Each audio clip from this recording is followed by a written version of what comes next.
Four people.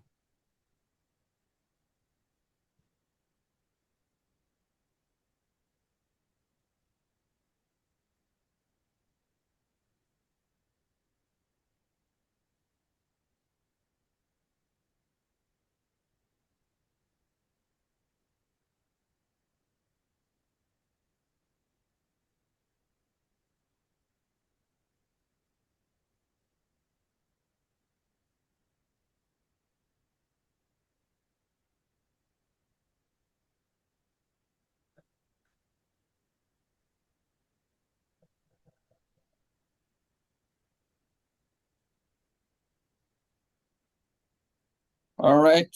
One, two, three, four. Director Sto. It's 9 o'clock.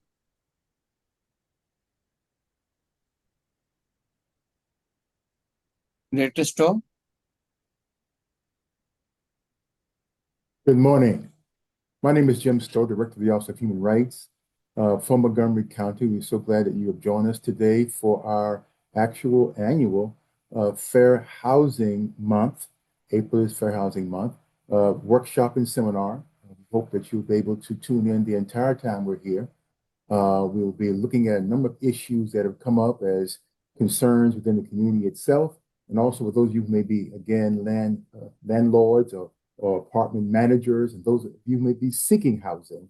We hope today you'll get information that will help all of you in that regard. As I mentioned, April is Fair Housing Month. The theme for this year all across the nation is and has been, as we enter the last day of April, has been faith, freedom, and fair housing. And the one that sticks with me all the time is this issue that really speaks to this idea that fair housing is not an option. Fair housing is the law. And so that's the one we sort of stand by here in Montgomery County, and we make persons aware that everyone should have a right then for housing and accessible housing throughout our community. I'm pleased to share the agenda with you right now. And so we'll ask for help from our technical staff to put up the agenda, kind of share with you where we're going to go this morning. And so you have an idea about the kinds of topics that will be discussed as we go through. And so if you bear with us just one moment, we'll put the agenda up on the screen, and then we will go from there.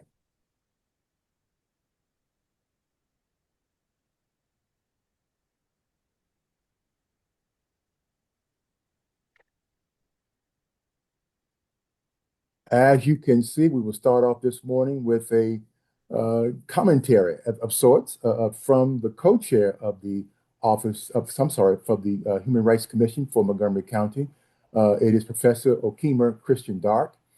She will share with us what has happened this morning in terms of her thoughts about this whole topic of, again, fair housing and some personal reflections that she might have as well as she sets the tone today for our discussion and our learning. And next, we'll have then an opportunity to learn more about artificial intelligence, a topic for which all of us now are hearing more and more about. And we're pleased to have with us from the office, actually the National Fair Housing Alliance, their chief AI officer, Dr. Michael Kumi. And so look forward to hearing from him.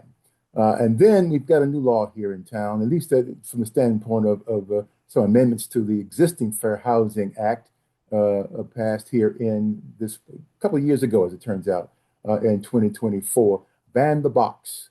Looks at this issue of criminal records that may be, again, an issue for persons trying to obtain housing. And so we look forward to hearing more about that through our colleague, Ludine McCarthy Green, who was one of the architects, at least, of the writing of this law. And so we're pleased to have her here to help us kind of understand better the requirements of that particular new amendment to the Fair Housing Act here in Fair Housing Law, I should say, here in Montgomery County. And then the other issue that continues to be a real concern and a problem for some of us, I should say, who are here in this community, who are seeking housing, a source of income. And so we're pleased to have with us Rebecca Waxman, who will be with us and kind of share what's going on from the perspective of the Equal Rights Center, who do great work in the area of fair housing. And then the other issue is service animals and emotional support animals and the impact they have in fair housing. Matthew Barkley is here along with his colleague Anil Sunny, who will be able to share with us from a compliance standpoint, ADA compliance standpoint, some issues concerning those very critical areas for many of us who are seeking housing here and need those accommodations. And then the impact of the current administration of civil rights. If you the screen up a little bit for me, please. This will deal with this issue of what's going on here and how we're being impacted with the current set of administration directives and policies and executive orders, as it turns out. So our director from our state commission, Maryland Commission on Civil Rights, Cleveland Horton, would be here to kind of share his reflections as far as that's concerned.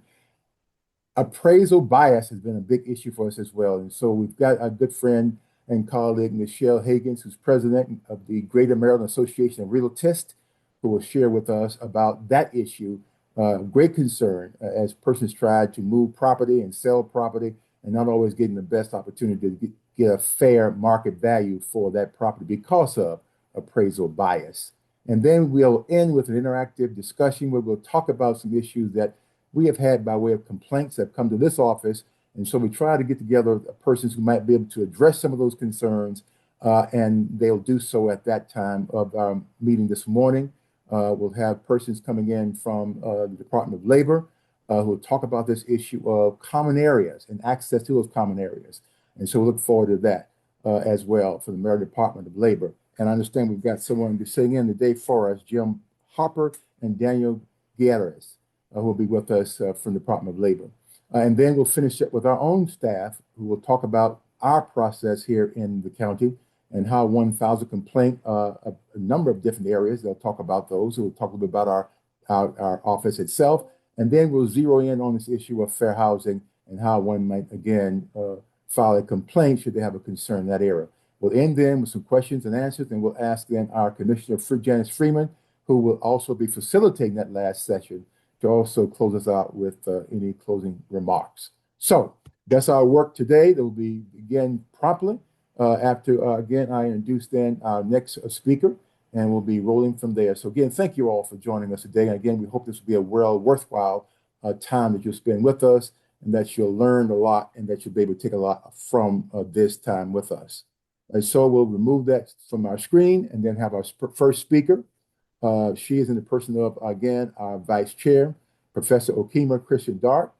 I'm going to have her just explain a little bit about who she is because I want to say a whole lot better than what I can. But at any rate, we are so pleased to have her as one of our leaders in the Human Rights Commission. And we're just so pleased that she continues to bring so much value to us, I should say, as she, in fact, offers her career perspective on a number of issues. But today she's talking about fair housing. And so without any further ado, please welcome our co-chair, our vice chair for the Human Rights Commission, Professor Okemah Christian Dark. Well, thank you very much, Director Stowe, and greetings to everyone attending this wonderful conference on fair housing in recognition. And I'd like to say celebration because I'll just say that fair housing is something to celebrate. But of course, we continue to have to work very hard to try and achieve it in this country. As Director Stowe mentioned, I'm a professor of law at Howard University School of Law. I specialize in antitrust, health law, and the field of torts and advanced matters like products liability. Notice I did not list civil rights. That was not my area of specialty until I experienced a fair housing violation myself, until I was a victim of housing discrimination several years ago. I want to also say that one of the things that I do during this, and particularly during this month, but it doesn't have to be this month, is whenever I'm asked to talk about housing discrimination, I do the best I can to say yes. And I say yes because it's paying back for the help I received from organizations like the Office of Human Rights, like fair housing organizations, nonprofits, around the country that provide help to those who've been victimized by housing discrimination. You barely And can hear her, not, right? pardon me? Oh, I'm sorry. I'm sorry. And that is, of course, that structure across the country is being threatened.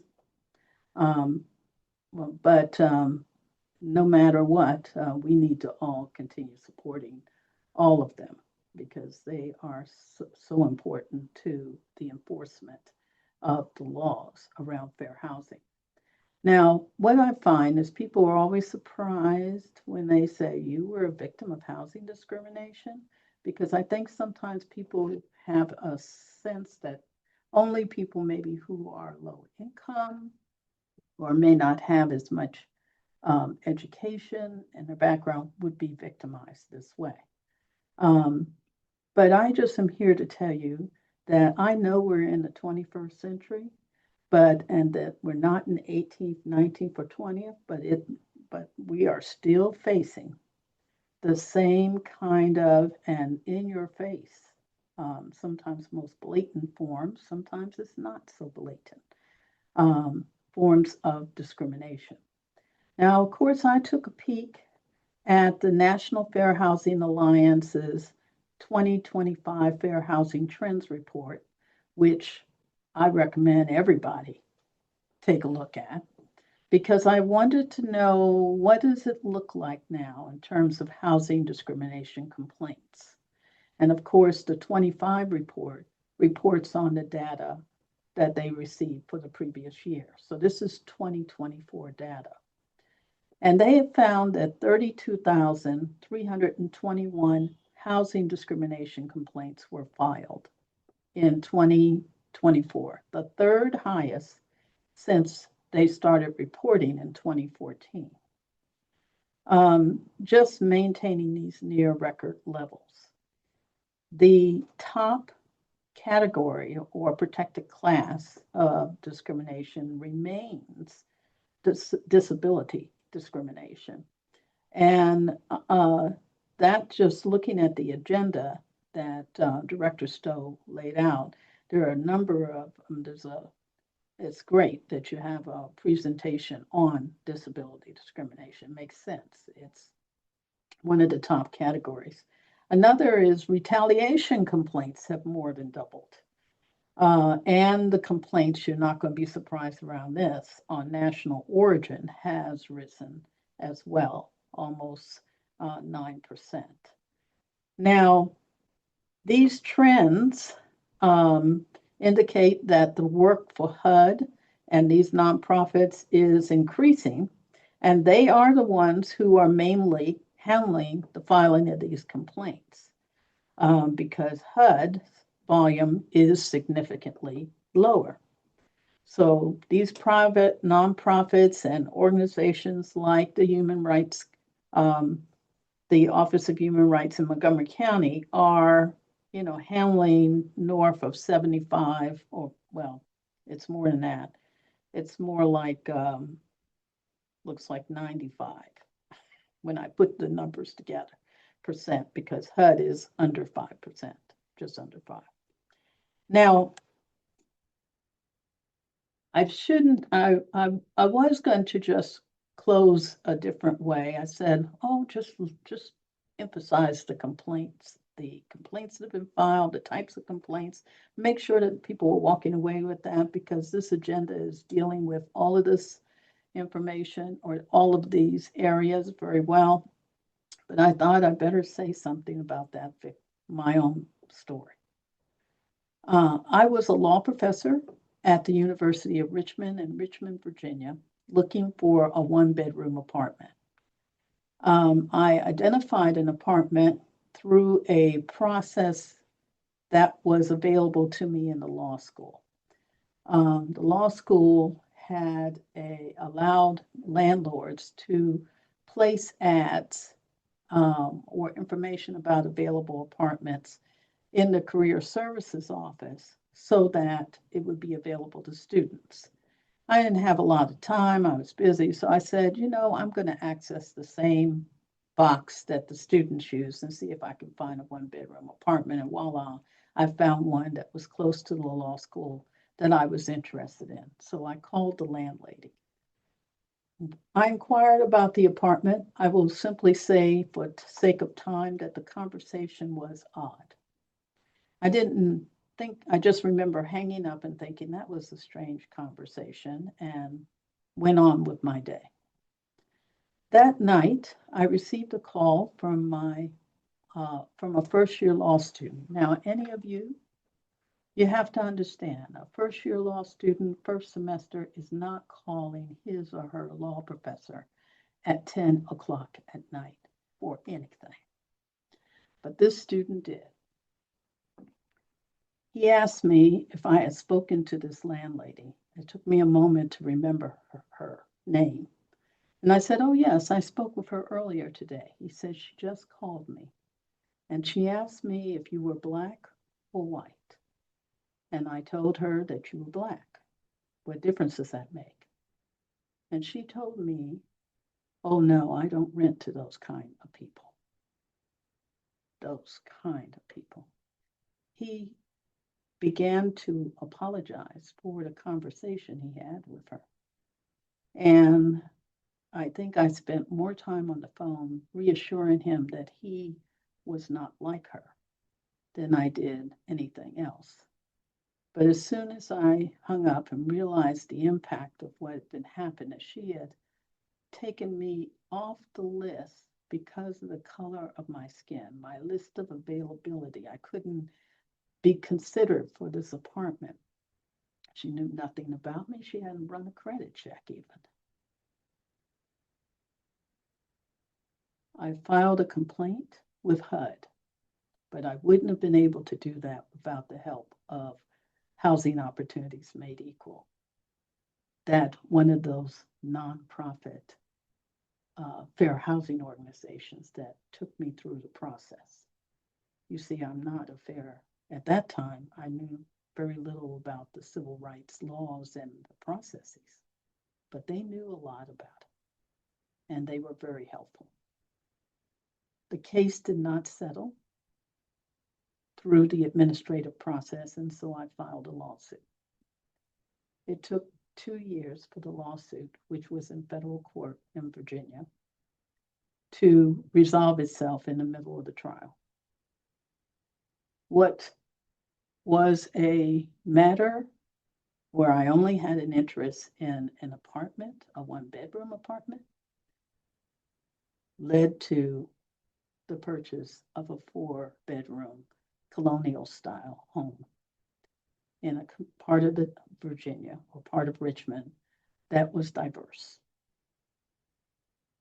Now, many years have gone by, and now one thing I am glad about, I never regret going forward with that complaint or with the lawsuit. And we need more folks to do that. And as you can see, a number of people are, bless their heart, and it's not an easy process, but it must be done so that we can continue to shine the light on the inequities and we can make fair housing truly fair housing in the country. So when I initiated this lawsuit and resolved it, what I think about, and I did have people telling me not to file a lawsuit, by the way, that's another conversation. When I think about it, I think about why did I do that and what the benefits have been. If she could do that to me, then she could do it to others. Truly, we must all stand up to this form of bigotry, and it's simply wrong to make a decision or block access to housing. Housing, vital for anybody based on the color of one's skin, national origin, the fact that you are a family with children, or you have a disability. Because of the lawsuit, I've told this story through video, which is now posted on YouTube. It's been used in trainings. and in law schools and other schools over the country, including my own, where I helped to establish a fair housing clinic to train future lawyers in the field. And because of this lawsuit, the lawsuit that is the basis of her actions, we do a better job, I do a better job of training students to understand the perspective of the plaintiff. I was a litigator. I understood what litigators needed to think about and approach, but to have the perspective of what happens when you're in that seat as the client. How does that person have to be ministered to or supported so that the litigation can proceed well? That's important. I don't think I would have understood that without this lawsuit. Because of the lawsuit, she gave me a chance to put words to the pain, to the harm, to the degradation of housing discrimination. And I observed that the harm is not just to victims, but to people who may be caught in the story, the experience, or people who observe it, like my student. He was so hurt by what she said. I spent a lot of time talking to him to reassure him that he was not white like she was.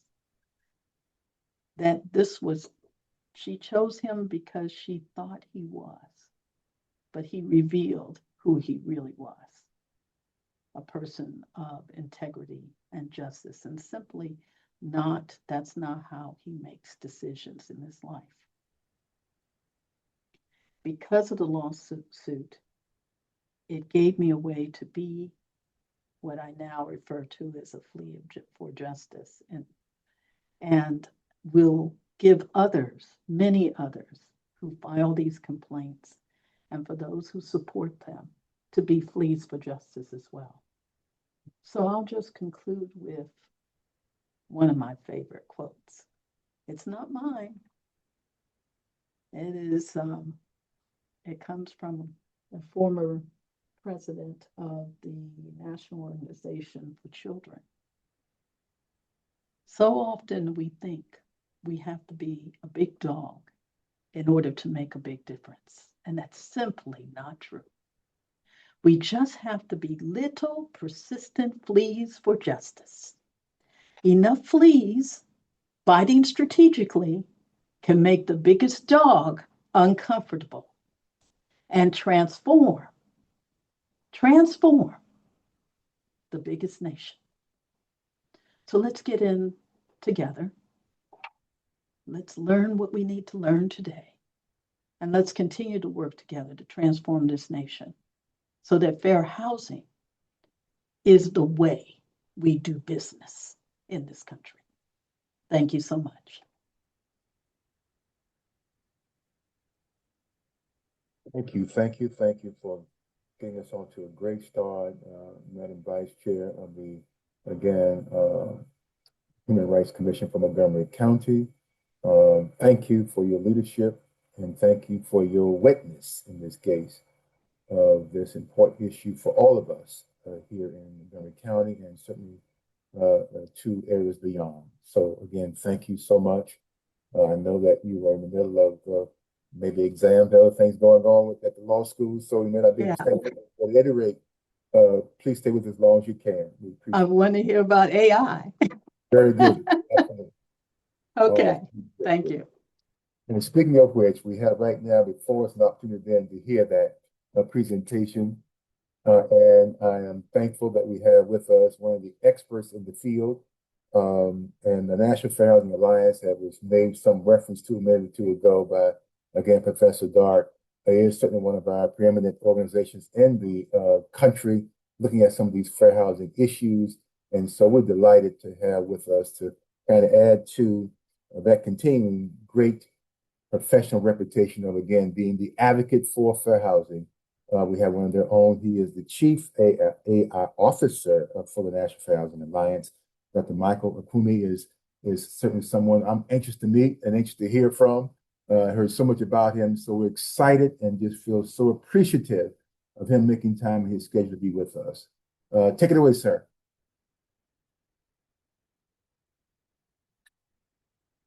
Okay.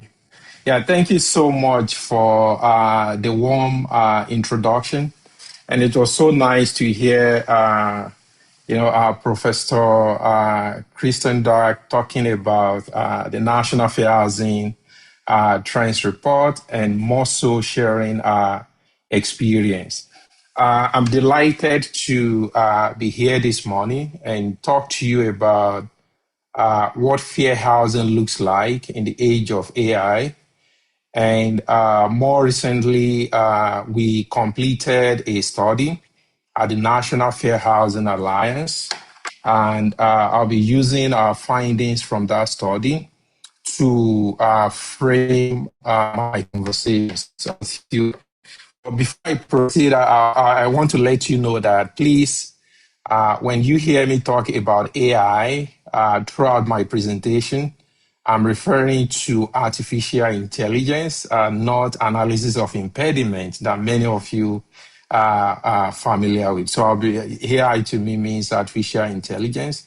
And then the second thing is that please, whenever you hear me talk about testing, I'm not referring to testing in like the traditional fair housing setting, but I'm actually referring to our evaluation, how we evaluated certain models. So that said, I'm happy to tell you that AI is now in housing, and so when it comes to the right questions that we need to ask, it's not really about pushing back, the use of or the rollout of AI in housing, but really making sure that it's working for everyone, regardless of their protected class, regardless of their color, their race, national origin, and many others are protected class, especially at state level. There was a survey that was published by Realtor.com, and it focused on 2025 polling that was sent out to representative people that represent American population, and that actually reflects a reality that 8 out of 10 Americans that are looking for housing would first turn to AI systems. So, and the polling further showed that when it comes to the tools or tooling that they're using, 67% of those that were polled were referred to ChatGPT before they even talk to any human, and 54% of them will use Gemini. And this was a survey that was published based on 2025 data. Since then, a lot of things have happened in AI landscape. And we also wanted to really see, well, if those that are searching for housing are using AI, how about the realtors that they interact with? And 68% of realtors, they are also using AI. So if you think about it, if you want to conduct a housing transaction, these are the parties or the players, and they are all already using AI. Okay. So with that, it's clear to say that AI is now in housing. But the question is, what do Americans feel about AI itself, artificial intelligence? And there was a survey that was published that actually shows that, more than half of American US adults, they feel concerned about AI.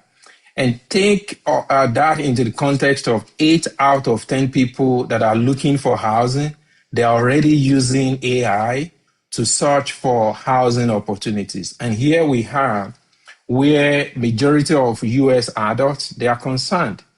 And in fact, the same study was run in 2021. And in 2021, what they saw was that it was just 37% of the US adults that were concerned. And now here we are, 2025, 50% are concerned. And, you know, that reminds me when it comes to where we are in terms of, the fair housing state. So there are a lot of studies out there that show that the racial wealth gap, the home ownership gap that we see right now is actually worse than what it was 40 years ago. And AI, even though it's gaining momentum now, it's been around since the 60s. But of course, when people share their experiences, when they share what they face when AI is used to make decisions, that is when we start paying attention to the role that AI may be playing when it comes to these differences, these gaps that we see. Because it's clear that realtors, landlords, lenders, they're all using AI, renters, prospective home buyers are also using AI. So then the question is, how is AI really contributing to the discriminatory patterns or trends that we see in housing? And in fact, when it comes to tenant screening, mortgage applications, and even AI systems that are used to generate leads, these are ad or advertisement algorithms, right? They are also contributing to some of the trends in the report that was mentioned earlier, the fair housing, the annual fair housing report. Another thing is when it comes to how landlords are screening programs, many of them, they don't know exactly what data go into the systems, but I can confidently tell you that the data that goes or that is powering the system, especially the ones that landlords are using, are not that good. They are tainted data. So there are instances under the previous, that was reported by the previous, the CFPB under the previous administration, where AI generated misleading information that actually increased the barriers to entry for prospective home buyers that are people of color. So what is there is that the bias that we see or that we think is actually historical is what is fueling or scaling or driving many of these systems. And the way to really think about the role of AI in these trends is that we need to think of AI not just as algorithm, but as a system that could scale or amplify or exacerbate many of the issues that all of us are familiar with. So the history is there in the data. And if those that are training the systems are also not paying attention to the context, to the history of injustices in the data, then what happens is that the system is going to scale that historical injustices in the output. And in fact, because there is also existence of patterns and policies that could also amplify these biased outputs, then when those forces come together, the effect is usually disastrous on consumers. So it's not something that is hypothetical. And some of the examples that I will share with you will reveal that.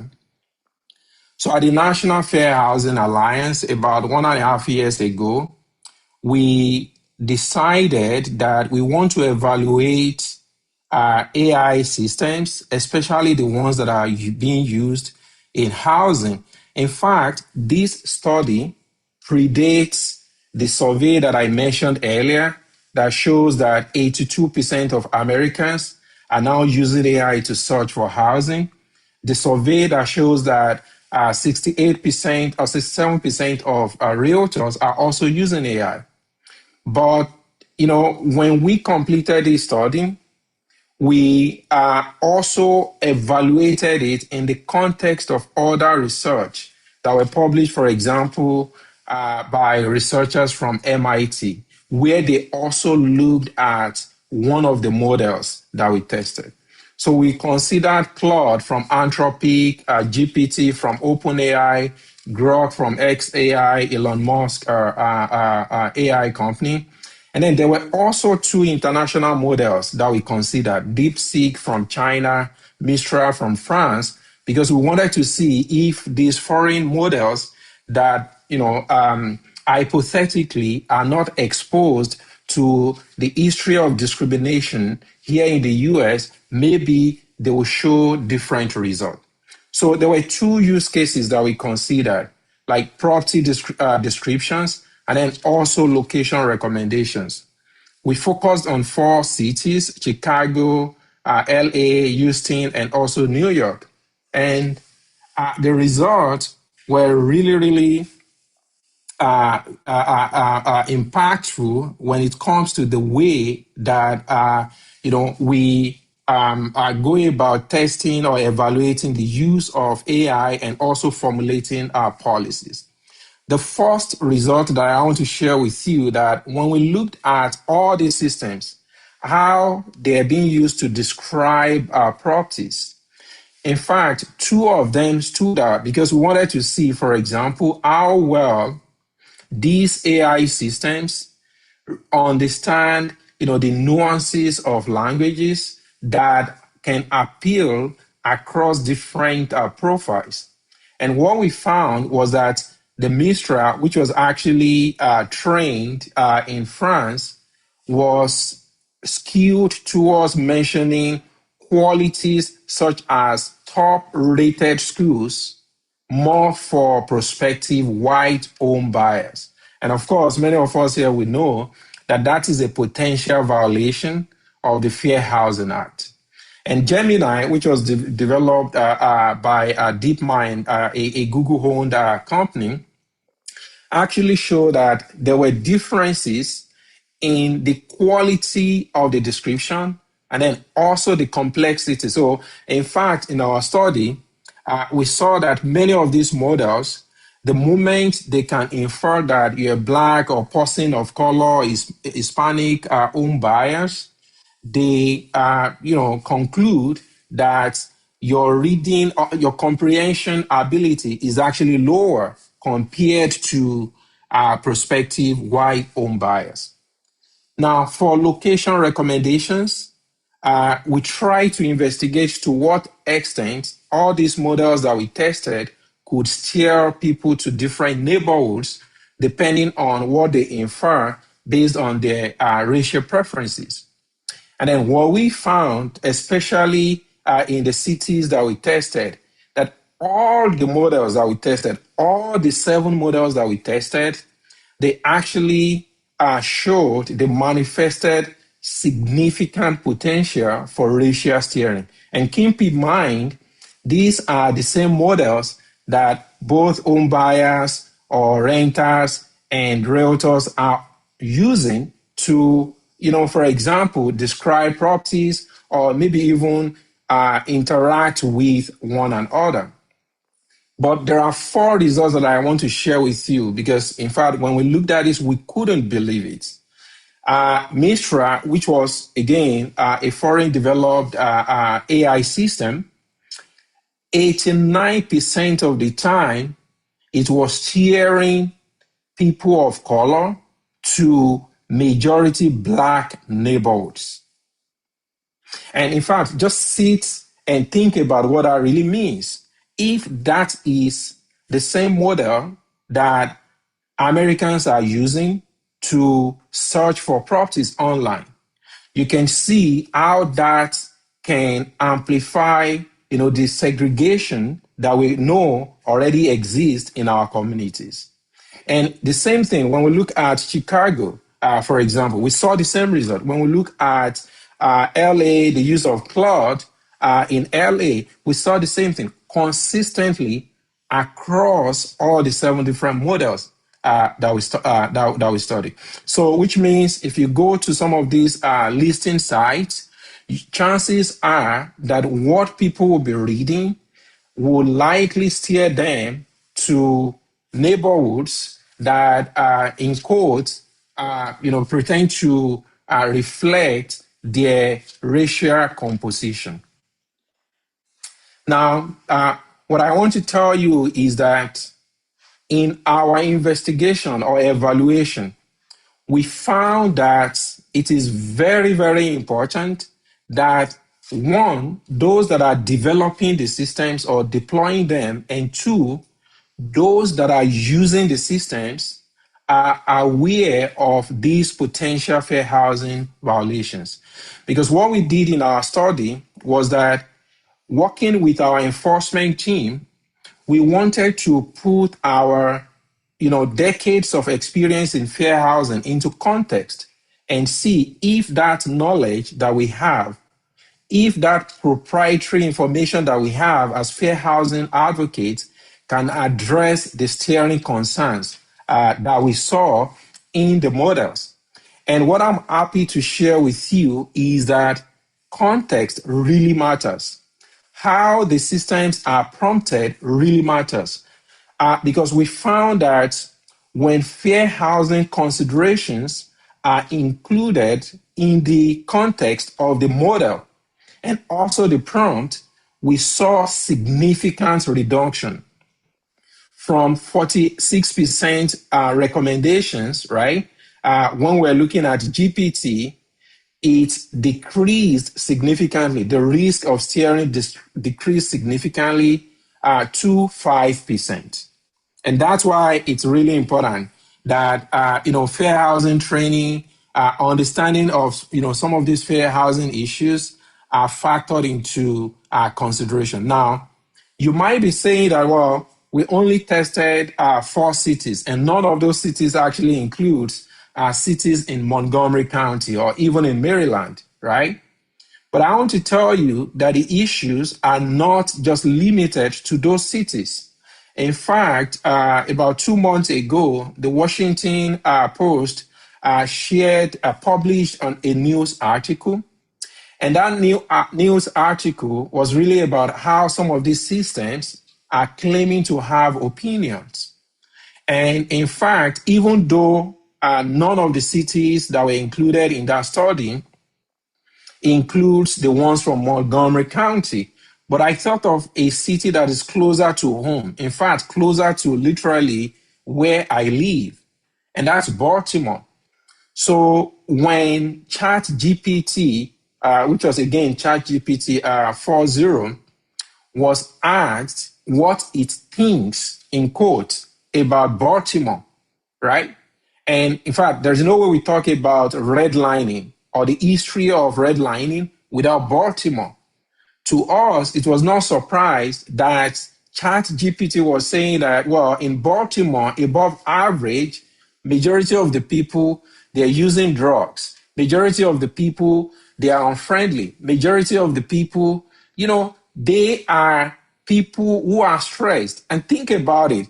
If you want to, market or advertise a property in a neighborhood that ChatGPT is describing with this language, you can imagine how that will lead quickly to appraiser bias. You can imagine how that will lead to increased homeowner insurance. The same model, right, in terms of how people are thinking about Baltimore, is actually saying that, well, people who are in Baltimore compared to average, they are dishonest. People who are in Baltimore, they are not hospitable to outsiders. These are different factors that can decrease or depress the values that a property accumulates over the years.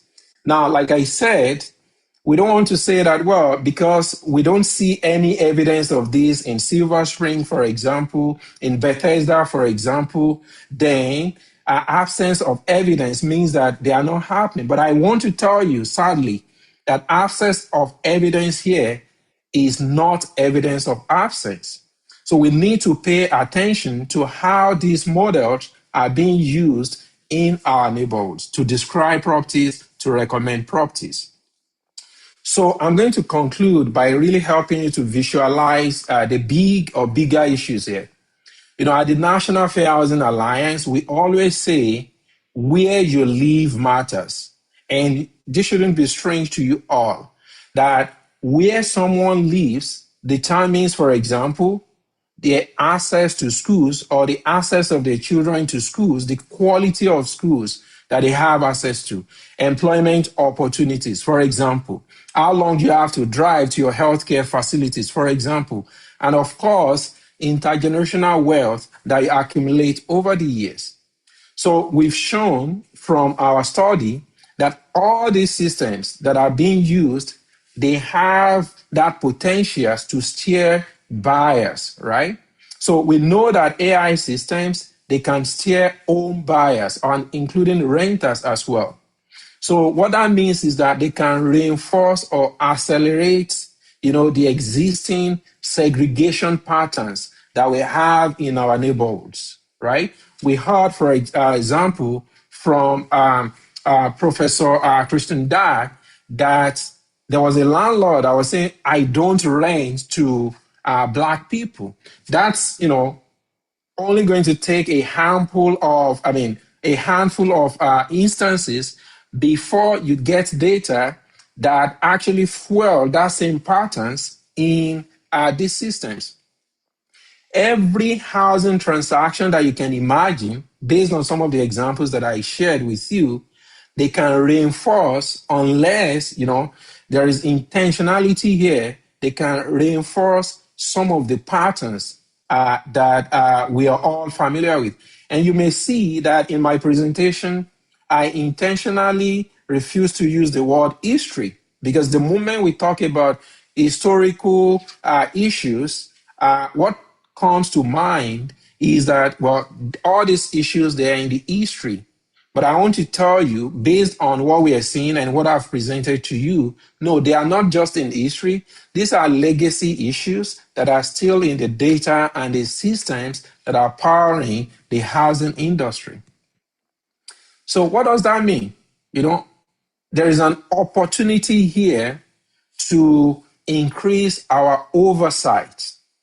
For example, when it comes to some of the playbooks that we have that, help testers, human testers here, to address or investigate some of these issues, we need to make sure that they are updated to reflect different ways that AI could amplify some of the issues that I've shared with you. It's also important, even though we're seeing rollbacks on some of the legal principles that our work is based on, that we make sure that disparate impacts is still central, as well as disparate treatment and even proxy discrimination are central to how we conduct our audit, our test, and also investigation. It's also important that we demand for transparency from those who use these tools to provide housing services and opportunities, including public housing settings, even vendors as well. We need to ask them how they manage the third-party risks that come with leveraging some of these tools. And it's also important there is coordination across all levels of government. Intentionally here, probably I should say pun intended, here I'm putting HUD in quotes, and that's really because we all know what is happening at the federal level of government right now. But it's still really important, either through evidence that we see in our studies or even real stories like the one that Professor Christian actually shared. We work across all levels of government to make sure that these issues are covered, they are addressed in the policies, in the laws that we're rolling out. And very importantly, we also need to educate the public. If 82% of Americans are already using AI to search for properties, I would actually say that is where the power lies. Because what that means is that if those 82% are informed about the context that they need to be aware of, and when I say context here, I mean the fair housing context, when they are using or interacting with these systems, if those 82% are well informed about fair housing, that would dramatically or drastically reduce some of these issues that I've shared with you. So with that, I've come to the end of my presentation, and I'm hoping that, if you have any further questions or you want to learn more about this great work, then my contact is here. And then you can also for yourself review some of these resources that I've cited during the course of my presentation. Thank you so much for the opportunity. And at this point, I'll turn it over to Jim.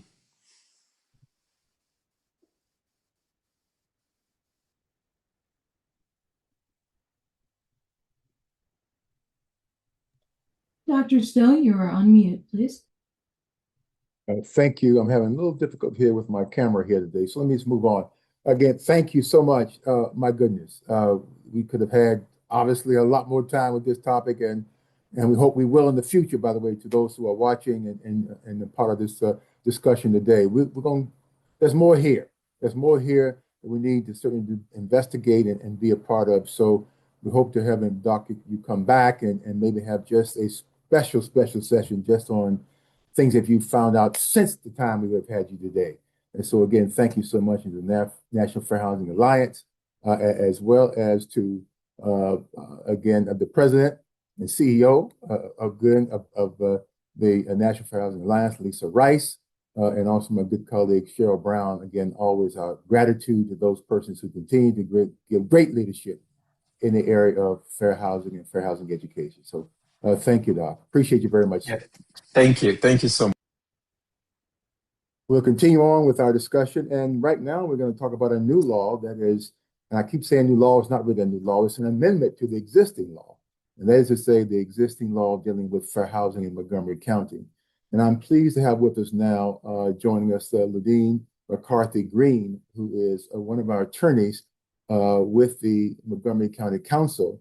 And what she has done is, I think, done a masterful job in trying to help us kind of get this on track.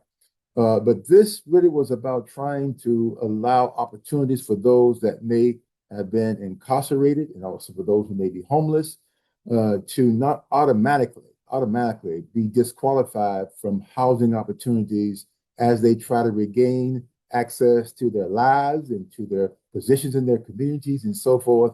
And so at least provides an opportunity. And again, what we want to make sure we stress here is the fact that it's not a mandate that persons might rent or otherwise provide housing for persons who may be in this category. But what at least it does is this: it provides an opportunity to be evaluated on where they are today as opposed to where they were yesterday in terms of their life experiences. And so I'm pleased to have her join us this morning, and she's got a lot of things going on. So I really appreciate her stepping up and be willing then to share with us what's going on here in the area of Ban the Box. So ladies and gentlemen, please welcome again my colleague, Ludine McCarthy Green.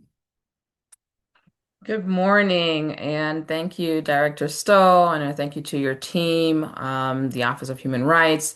It's a pleasure to be here today to be able to at least educate the public on the Ban the Box and some of the amendments that were made. I am a legislative attorney for the County Council. I've been there for a little bit over 5 years. Prior to that, I did some representation of landlord-tenant in Baltimore City, and so took very, very much interest in the prior presentation and understanding how AI tools have changed the perspective of how people view different cities. And so I hope to be able to provide some information on what the law is and how it's evolved. So the Montgomery County Rental Housing, which we also call Ban the Box. We're not talking about a physical box, but actually a box on an application. And that can be found in Montgomery County Code Section 2715A. The goal of the law really is for fair criminal history and credit screening for rental housing. And the purpose is to ensure fair access to housing is not limited when a landlord may ask about criminal history. So with that, I don't want to make sure everyone can see my screen, but I think so. Some of the key takeaways, at least for today, is one, just very clear and very blunt. Landlords are not allowed to ask about a criminal history before a conditional offer to rent. And so that's one of the things I just want to make sure that was just very clear. That's the law now, and hoping that landlords or housing providers are complying with that. So really, the initial application for a rental property should focus on income, credit, rental history, references, and other lawful criteria. The law was also amended to think about including disclosures that are required prior to application and upon signing the lease by the prospective tenant. And we're going to talk a little bit more about that later in our presentation. So who does this apply to? Who's required to comply? This applies to many housing providers in Montgomery County. How does the law define a housing provider? It means any person, individual, proprietorship, partnership, joint venture, corporation, LLC, trust association, or other entity offering to sell, rent, or provide housing in the county. It is very broad, and the intent of that is to make sure both mom and pops, small landlords, big landlords are also all included in that and required to comply with the law. So let's be very clear what you can't do initially. And so, number one, you're not allowed to ask about arrests, charges, or convictions on the first application. You're just not allowed to ask that. And then you're not allowed to run a criminal background check before a conditional offer. You're not allowed to ask third-party applicants about the criminal history before a conditional offer. And number four, do not use outdated generic forms that include criminal history questions.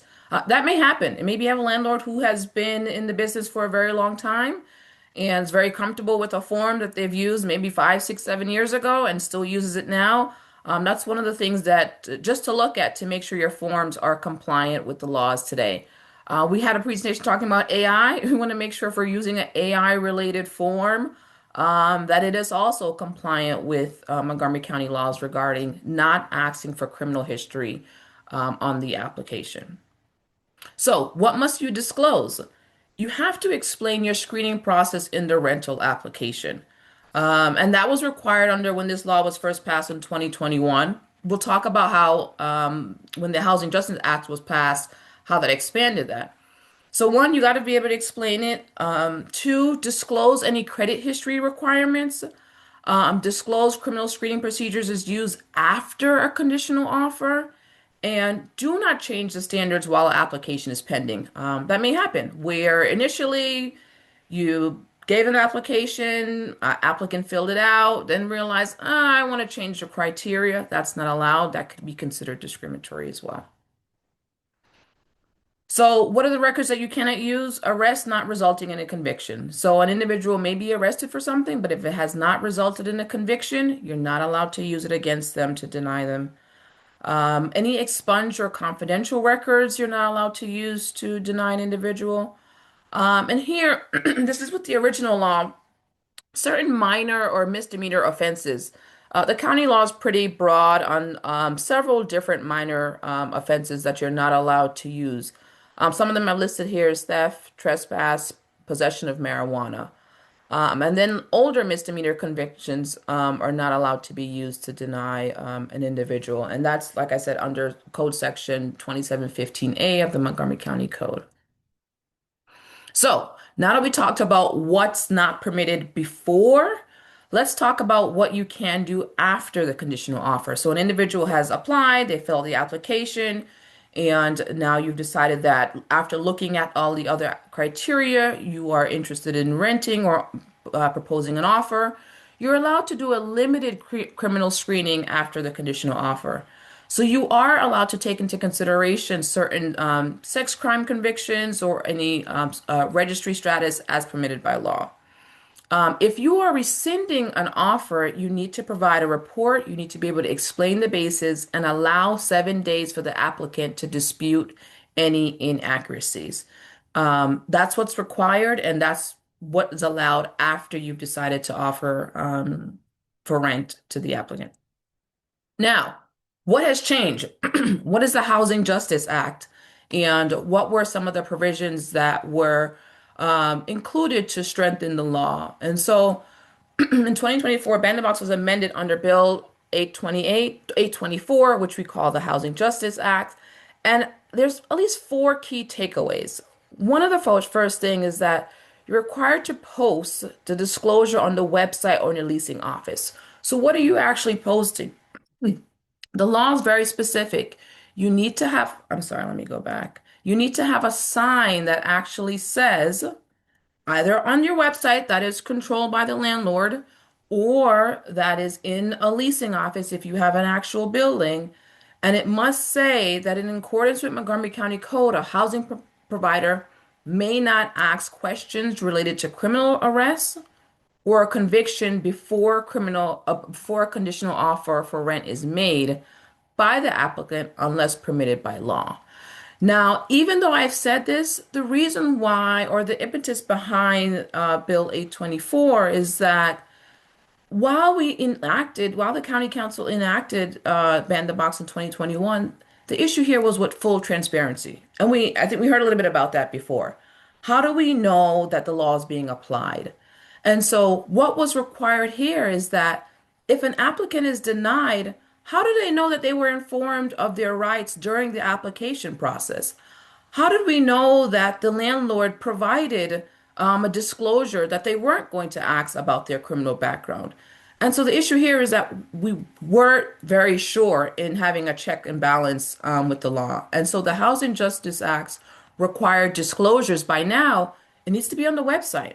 So if an individual is going to go on the website, they're going to see that this housing provider is not allowed to ask for that information. Or if they walk into a leasing office, it needs to be visually displayed that they're not allowed to ask that.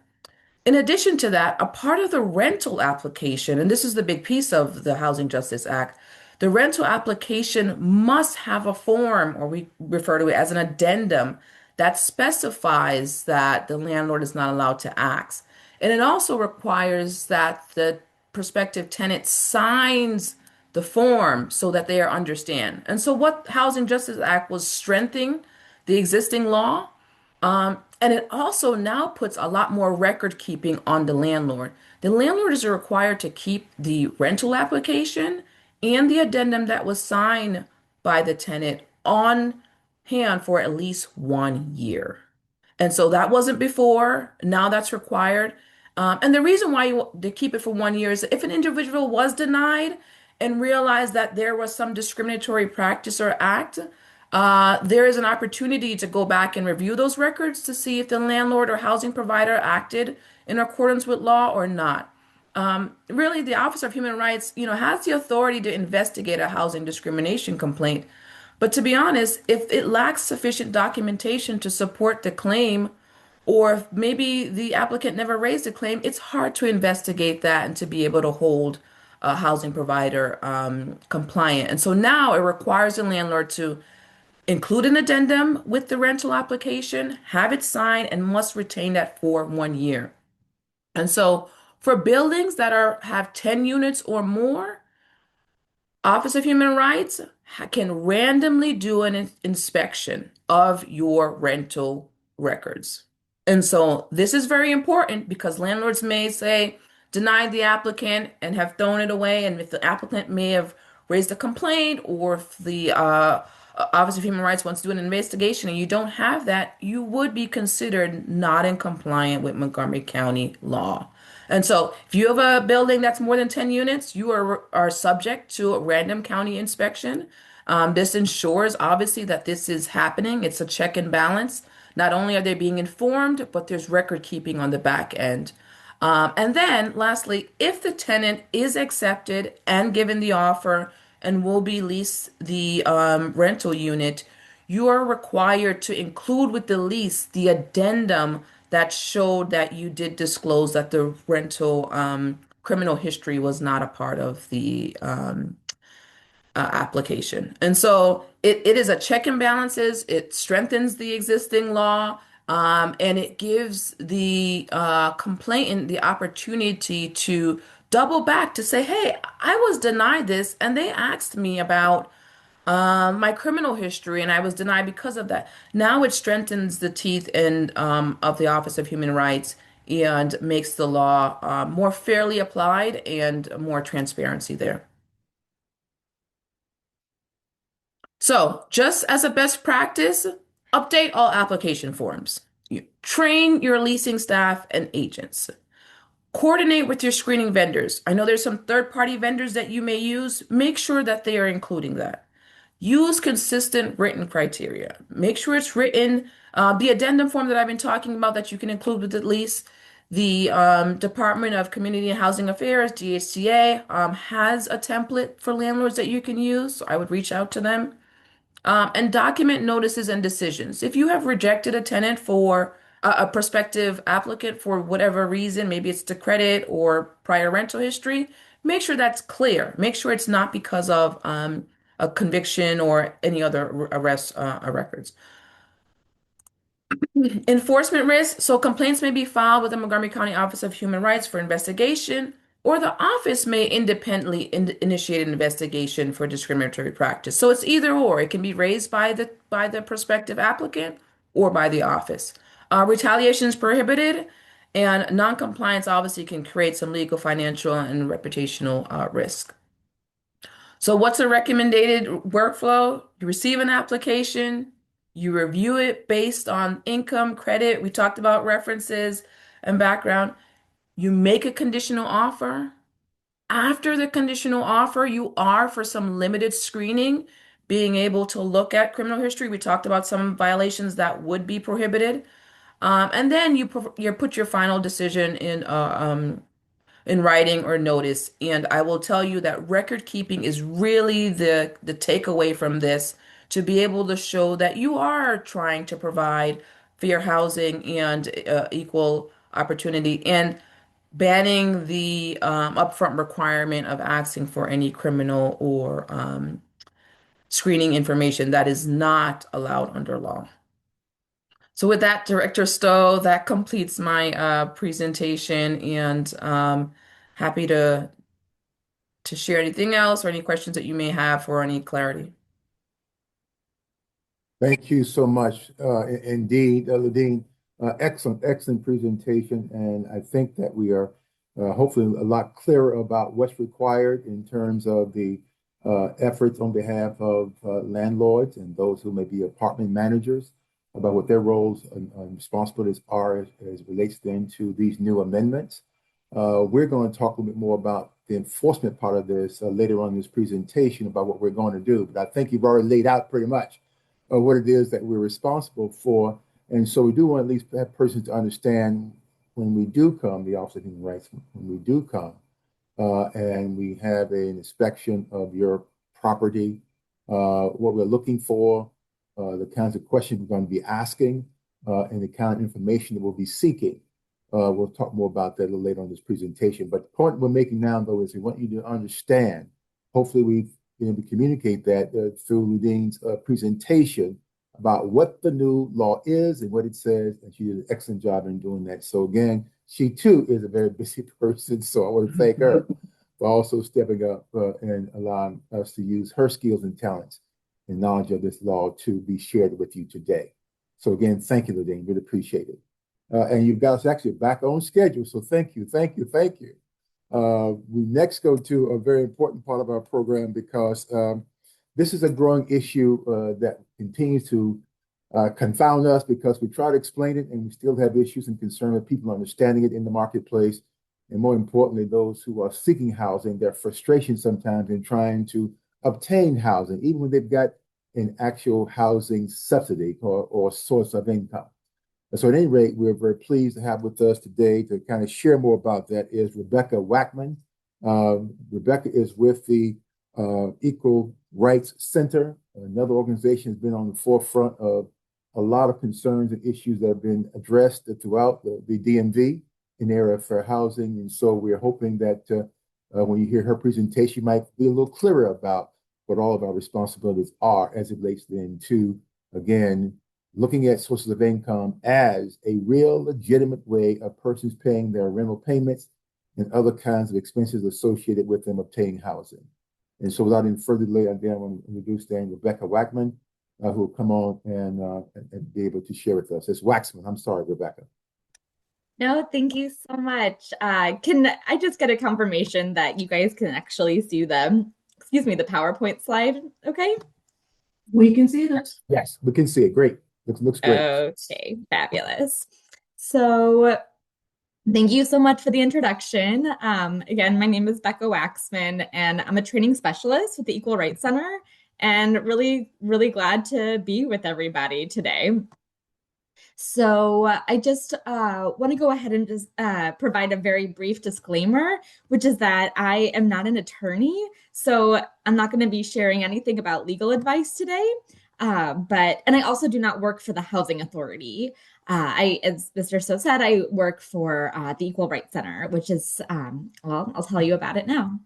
The Equal Rights Center is a nonprofit civil rights organization that identifies and works to eliminate unlawful and unfair discrimination in housing, employment, and public accommodations in the entire DMV.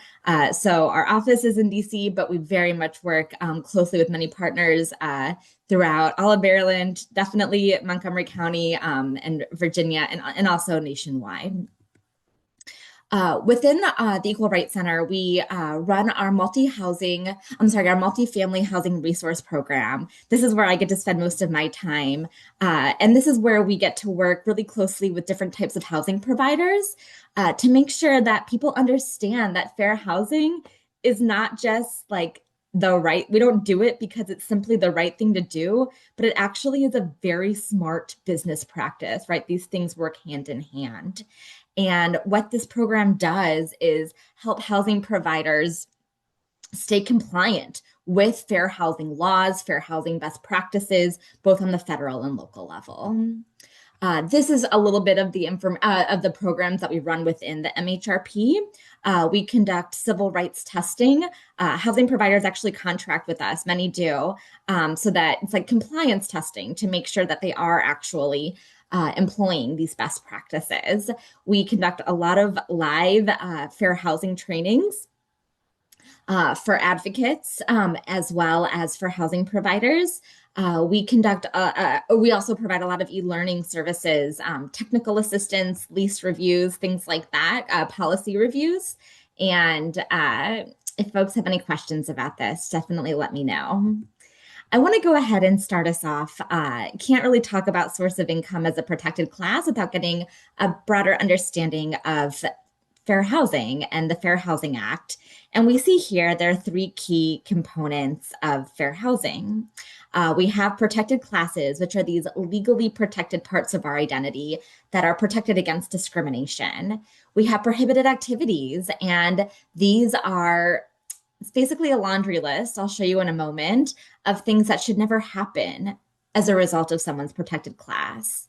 And the Fair Housing Act also talks quite a bit about accessibility requirements. Other presenters are going to be talking about this. I believe right after me is it's going to be a great presenter about assistance animals and service animals. And that's another key part of the Fair Housing Act. I want to take a deeper dive into understanding some of the key protections in Maryland. Well, I will say federally, nationally, we have 7 protected classes that apply to everyone who works in the who lives in the United States. We have race, we have color, we have national origin, we have sex, we have family status, we have disability. And we have, oh my goodness, I think I'm, okay, well, here's a pop question. Can anybody figure out the one the one that I just forgot? I just mentioned it again. I'll just go through it again. We have sex, we have color, we have religion, race, family status, disability. I think I got all 7 of them. If I am missing one, someone definitely let me know. But zooming in, National origin one of them? national origin is one of them. Yeah, national. Thank you. You're welcome. Thank you so much. Yeah, so national origin, specifically referring to like where someone and their family are from, can also reference things like the language somebody speaks, someone's culture, ancestry, things like that. But then taking us into the state level, we have 5 additional protections in the state of Maryland, where we see gender identity, specifically referring to a person's sense of their self, regardless of their biological sex. So really is just to say we never want to see anyone treated differently, denied housing, rental opportunities because of someone's gender. Marital status is another protection. Doesn't matter if someone is married or single, divorced, in a domestic partnership, widowed, the list goes on, right? When it comes to military status, this was a newer protected class that was added October 2 years ago.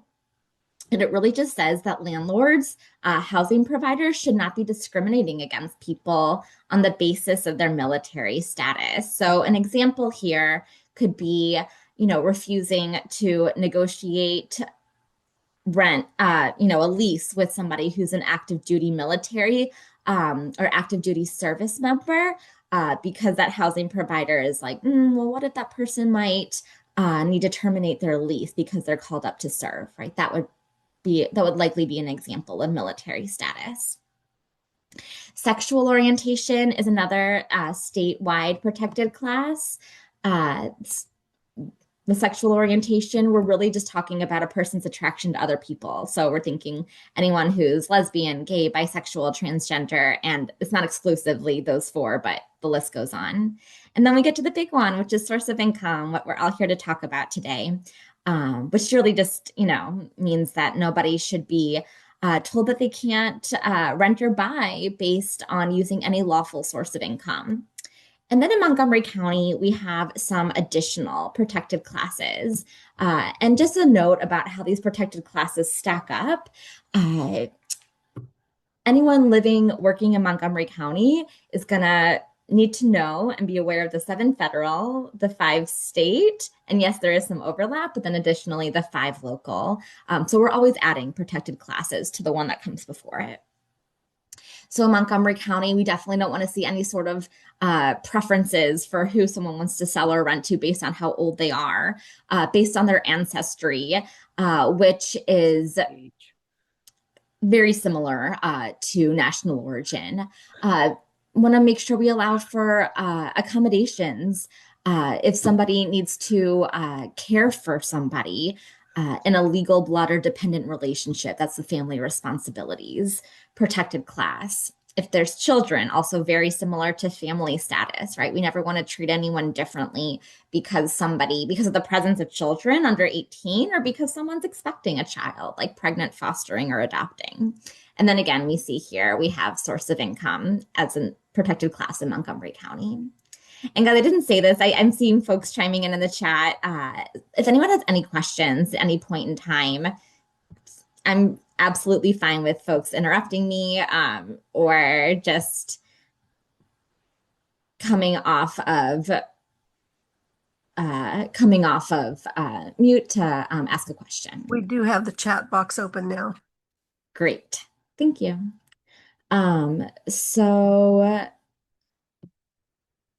Okay, here's some prohibited activities that, again, are just things that should never happen because of someone's protected class. And I'm going to go really quickly through this. We never want to see, and I'm going to focus a lot of my examples here really on source of income. So we never want to see anyone refusing to rent or sell to a person because they have some sort of housing subsidy. We never want to see anyone changing terms and conditions of a rental because someone has children, or again, because someone has a Section 8 voucher. When it comes to advertising, we really just want to make sure that ads, if you're placing ads as a housing provider, or if you're looking for ads as a housing seeker, ads should never talk about who someone may want to rent to. They should be very objective, state what's available, state where it's located, amenities, things like that. And in terms of source of income, we also like to see affirmative advertising, saying things like vouchers accepted is another great practice to put in your ads. We never want to see any kind of housing provider lying about what's available based on not wanting to rent to someone based on their protected class, saying, I'm sorry, we don't have anything available because you don't want to rent to somebody who has a voucher. We never want to see anyone engaging in blockbusting. Really, we can think here of like panic selling. So the discriminatory practice here, we're talking encouraging homeowners to sell their homes at a below market value due to like racist fears or prejudices of changing demographics in the neighborhood. We don't want to see anyone steering anybody based on their protected class, based on having kids, based on having disability, based on having a voucher. When it comes to harassment, we don't want to see any kind of harassment, harassment based on anyone's sex, based on anyone's race, based on anyone's national origin, anything like that. We don't want to see any threats, anyone intimidating anybody, forcing someone to do something, retaliating against a person. Sometimes, of course, people can, when they have been discriminated against, we've heard stories this morning, you can file complaints locally or federally, alleging discrimination. And if a housing provider received this complaint and said, I don't want to rent to you anymore, that would likely be an example of retaliation, which would fall under this category of prohibited activities. Within the disability framework, we just want to make sure we're always allowing folks to make requests for reasonable accommodations or modifications, which again, folks, another presenter is going to talk more about that. And really at the end of the day, engaging in any kind of conduct that's going to make housing unavailable to a person because of their protected class is going to be considered likely a prohibited activity and likely a violation of the Fair Housing Act. So let's go ahead and explain what we're talking about when we say source of income. The Maryland Fair Housing Act tells us that any lawful source of money paid directly or indirectly to or on behalf of a renter, buyer of housing needs to be accepted as payment. Source of income we know is a protected class locally in Montgomery County, statewide in Maryland, but also region-wide, DC and Maryland as well. I'm sorry, DC and Virginia as well. In terms of source of income as a protected class, at the Equal Rights Center, we receive more reports of discrimination of the local protected classes based on source of income than any of the other local protected classes, which is just to say that unfortunately, housing providers get this stuff wrong a lot. And so it really is very important that we understand how to do this right, that we understand our rights, both from the provider and the home seeker side, to make sure that we can fight for the ability for folks to live wherever they want to live, no matter how they're paying for their housing. So here's some examples of legal, lawful sources of income. And folks are welcome if they want to help me out and throw some additional examples. This is not a comprehensive list by any means, but of other lawful sources of income, give some examples in the chat for me. But what we're talking about here could look like a payment from a local or federal government agency, could look like a rental subsidy, one-time emergency rental assistance, rapid rehousing subsidies, veterans benefits, disability benefits, Social Security, SSI, SSDI, and then, of course, Section 8 or housing choice vouchers. And yes, employment is definitely, as long as it's lawful, is going to be considered a lawful source of income as well. Now, if I was to ask you what images come to mind when you think about public housing in the 1950s and 60s, I would imagine you would, at least I, think of, high-rise public housing buildings like Cabrini Green in Chicago, or this image right here of Lexington Terrace in West Baltimore. The reason why I'm showing you this image here, the reason we're talking about public housing is because we need to know why we have housing choice vouchers and where they originated from. So this was what a lot of public housing policy looked like for, especially in the mid 1900s, early to late 1900s. And a lot of these high rises were beginning to be demolished in the 1990s and 2000s. I believe Lexington Terrace was demolished in 1996. And so what happened to the folks who were living in these high-rise public housing buildings after they were demolished, well, that is when the federal government said that we want to stop concentrating low-income families in high-poverty neighborhoods. And we're going to start issuing housing choice vouchers, also known as Section 8 vouchers. And today, the federal government issues more than 2 million of these vouchers to low-income families nationwide. A little bit about how the voucher process works. So the Public Housing Authority will pay for all or the majority of a voucher holder's rent. So someone says, I have a section, or I have some sort of a voucher. I'm interested in renting this apartment.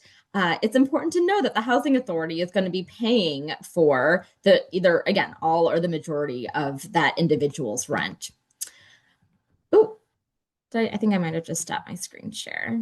Sorry about that. Maybe I didn't. No, you're fine. It's still up. Oh, okay. I just must have done something odd on my screen. Apologies. Sorry, that threw me off for a moment. Okay.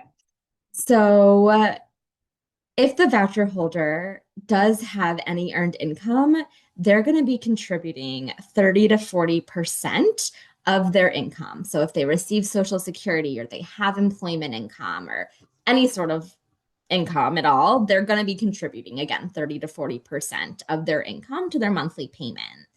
And the remaining is going to be coming from that housing authority or sometimes a nonprofit, but typically a housing authority. And the amount that is paid there is determined by either a payment standard or a rent reasonableness rate or both.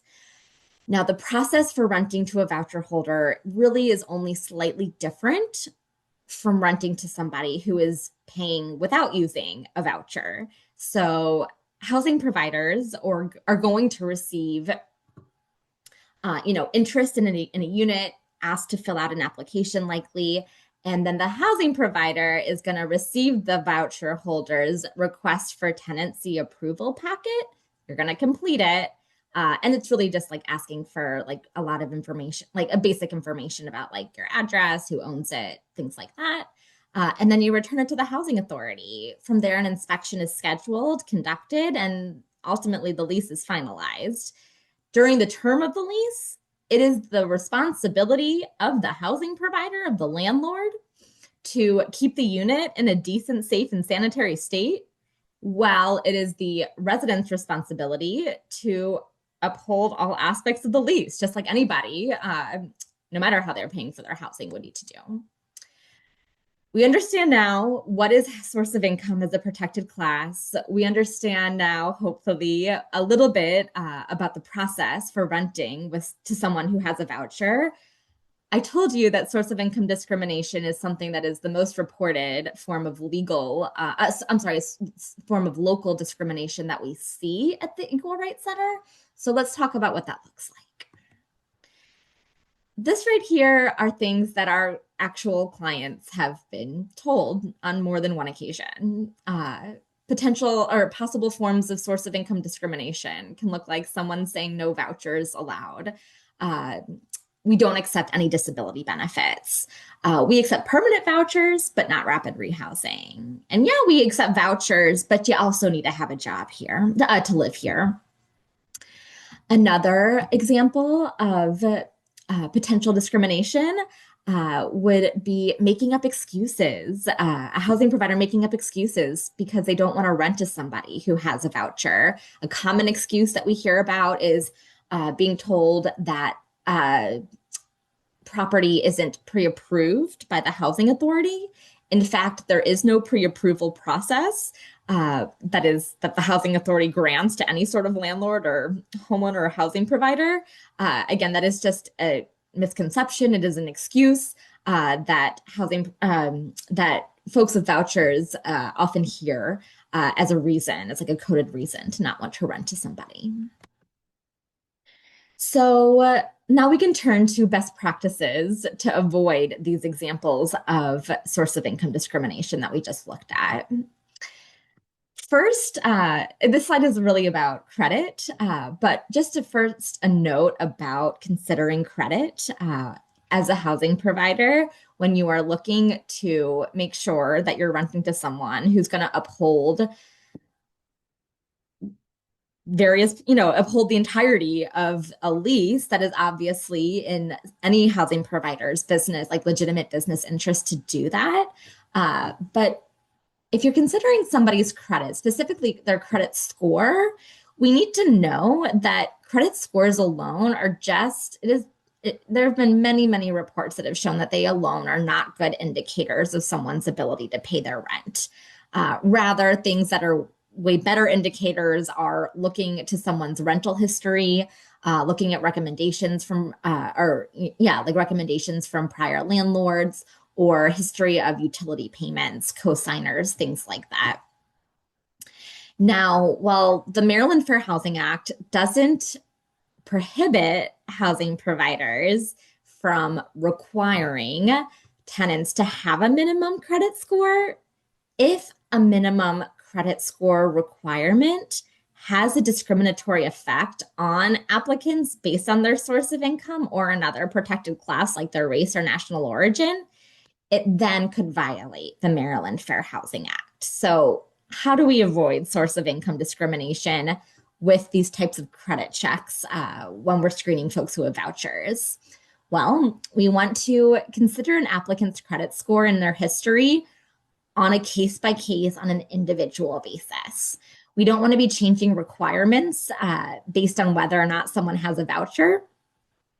We don't want to consider credit if someone doesn't have any income. It really isn't applicable. If the housing authority, for example, is paying the entirety of their rent, of someone's rent, then there's really no point at looking at that person's credit, right? They're not even contributing to the rent.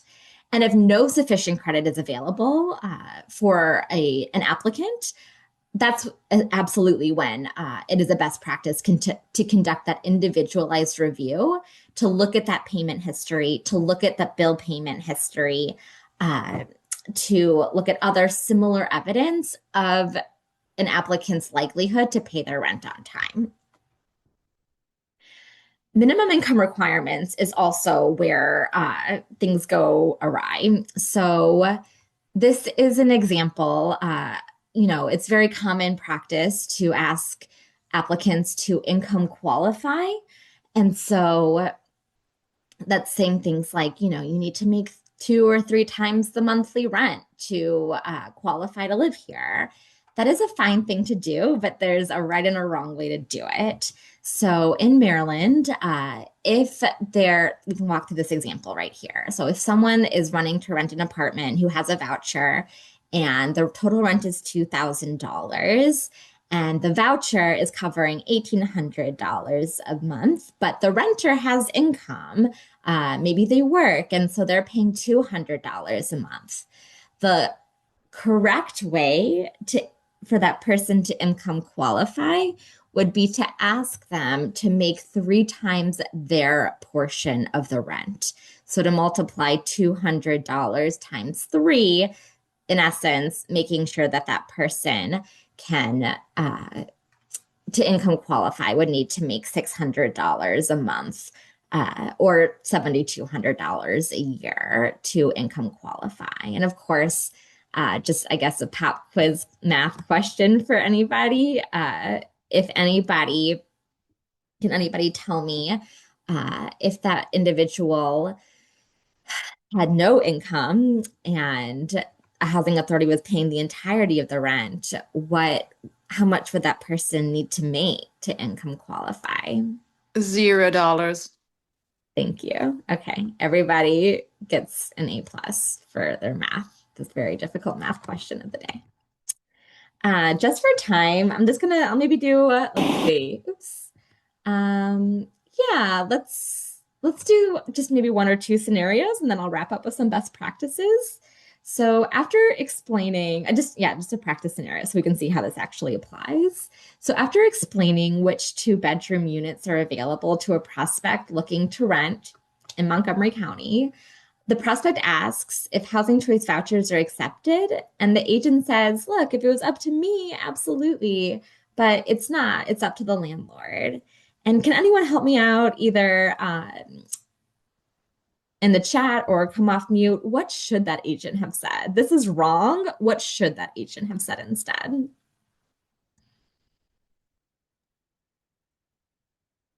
Yeah, exactly. Yeah, Takia and Elsie in the chat. Yeah, it's a flat yes. We're not making exceptions or preferences for anybody based on whether or not someone has a voucher. As long as they're paying with a lawful source of income, that is what matters. So some best practices, guys. We want to make sure that we are always staying up to date on protected classes. We want to avoid steering applicants with vouchers to different properties than what would be shown to applicants with employment income, for example. We want to remember that source of income includes any lawful source of income. We want to be careful with language, not saying things like no Section 8 or we really prefer employment income. We want to use affirmative advertising. We don't want to lie or make up excuses to not rent to people who have vouchers. And we want to make sure we're complying with all local laws and guidance. In a moment, I'm going to drop some guidance from MCCR into the chat that talks a little, and as well as a frequently asked questions explainer that we made. So to help make sure, this information is like, you have some digestible resources to take home with you today. And when it comes to credit, remember everything we talked about, but particularly that if somebody doesn't have any income, we shouldn't be considering their credit score. So these are screenshots of the guidance that I'll and the explainer I'll put in the chat in a second. The last thing that I really just want to say is that there is pending legislation that we're expecting the governor to sign and go into effect on October 1st that is going to be providing additional source of income protections to voucher holders in Maryland. And so that is just something to be on the lookout for. So I'm going to go ahead and stop my screen share. I just put my links in the chat. I want to thank everybody so much for being able to present today. And please reach out if you have any follow-up questions. Excellent, excellent, excellent. Thank you again so much, Becca, for that wonderful presentation. Let me just comment real quickly on a couple of things. One is that you've got the information about the Equal Rights Center, as you said in the chat. So please, they are very, very receptive to your questions and your calls. So feel free to reach out to them directly if you have questions or concerns. The other thing I would just share is that they've been doing some testing in this area as well. Becca, any reflection on some of the testing results that you all have, if you've got that information or at least a thought about it? To be honest, the best practices that I shared today are coming directly out of the tests that we've been doing throughout the state, throughout the region. So yeah, everything you got there is what I got for you. So folks, you got it. That's some of the issues that we're running into and that are part of the issues for those who are housing providers out there. So again, keep that in mind, folks. We really appreciate, again, your willingness to be in compliance. So again, thank you so much, Becca. Really appreciate you. And we did not plant Lisa Cole, but Lisa, thank you so much for stepping up and answering questions as they've been asked. So really appreciate you doing so. We have also one more thing I want to add too. We'll talk more about that a little later as well. And this really deals with the previous topic on the issue of Ban the Box. Our partners in this effort with the Office of Human Rights is the Department of Housing and Community Affairs, who works directly with rental persons in the rental business in terms of rental applications, in terms of registration and so forth. And so they too are a source of information for those in the housing providing community. And also will be trying to ensure that you know all the information about the new amendments that were spoken about with Dean McCarthy Green a minute ago. So I just want to make sure I got that in. So again, Becca, thank you so much. Really appreciate you. Next up, we'll keep on rolling here, folks, because we're going to get you out right on time, as close to it as we possibly can, is our discussion on the issue of service animals and emotional support animals. And my colleague, Matt Barkley is standing by to be able to share about that information as well. And we also have his colleague, Anil Sanad, to join as well and kind of talk about those issues and give us updates and look forward to their presentation. So, Matt, take it away. Okay, there we go.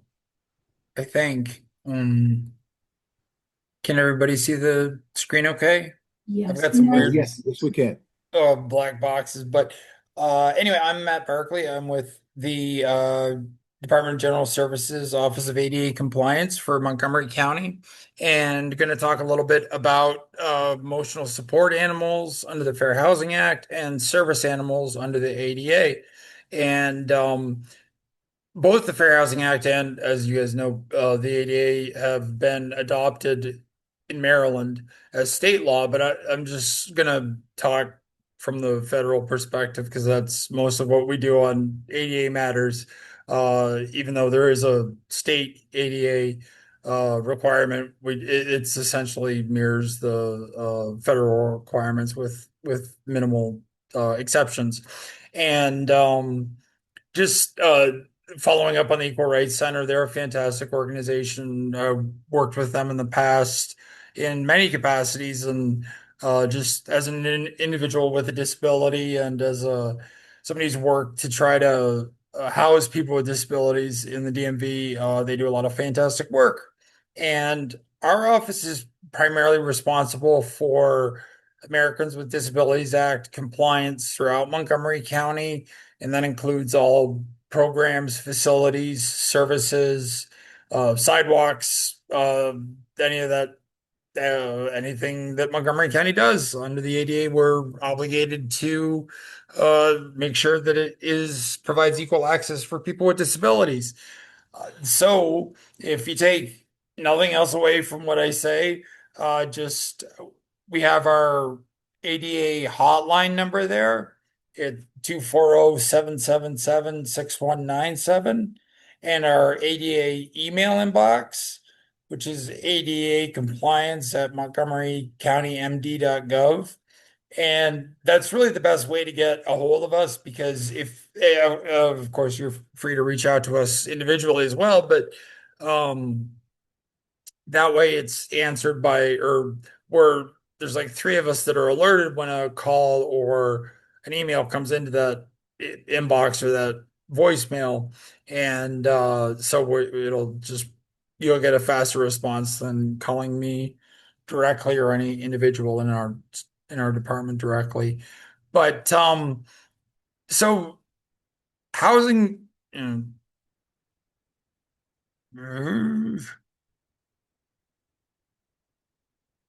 got this box of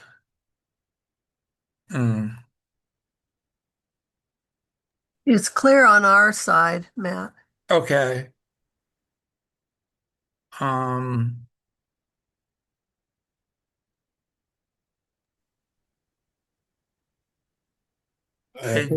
you want to go back to your first slide there, I believe. Yeah. So I'm going to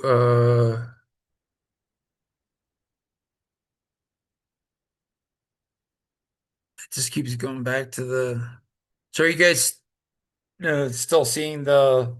We're seeing definition of disability. That's Okay. looks to be your third slide. If you want to go back to the top, just click on the sidebar. So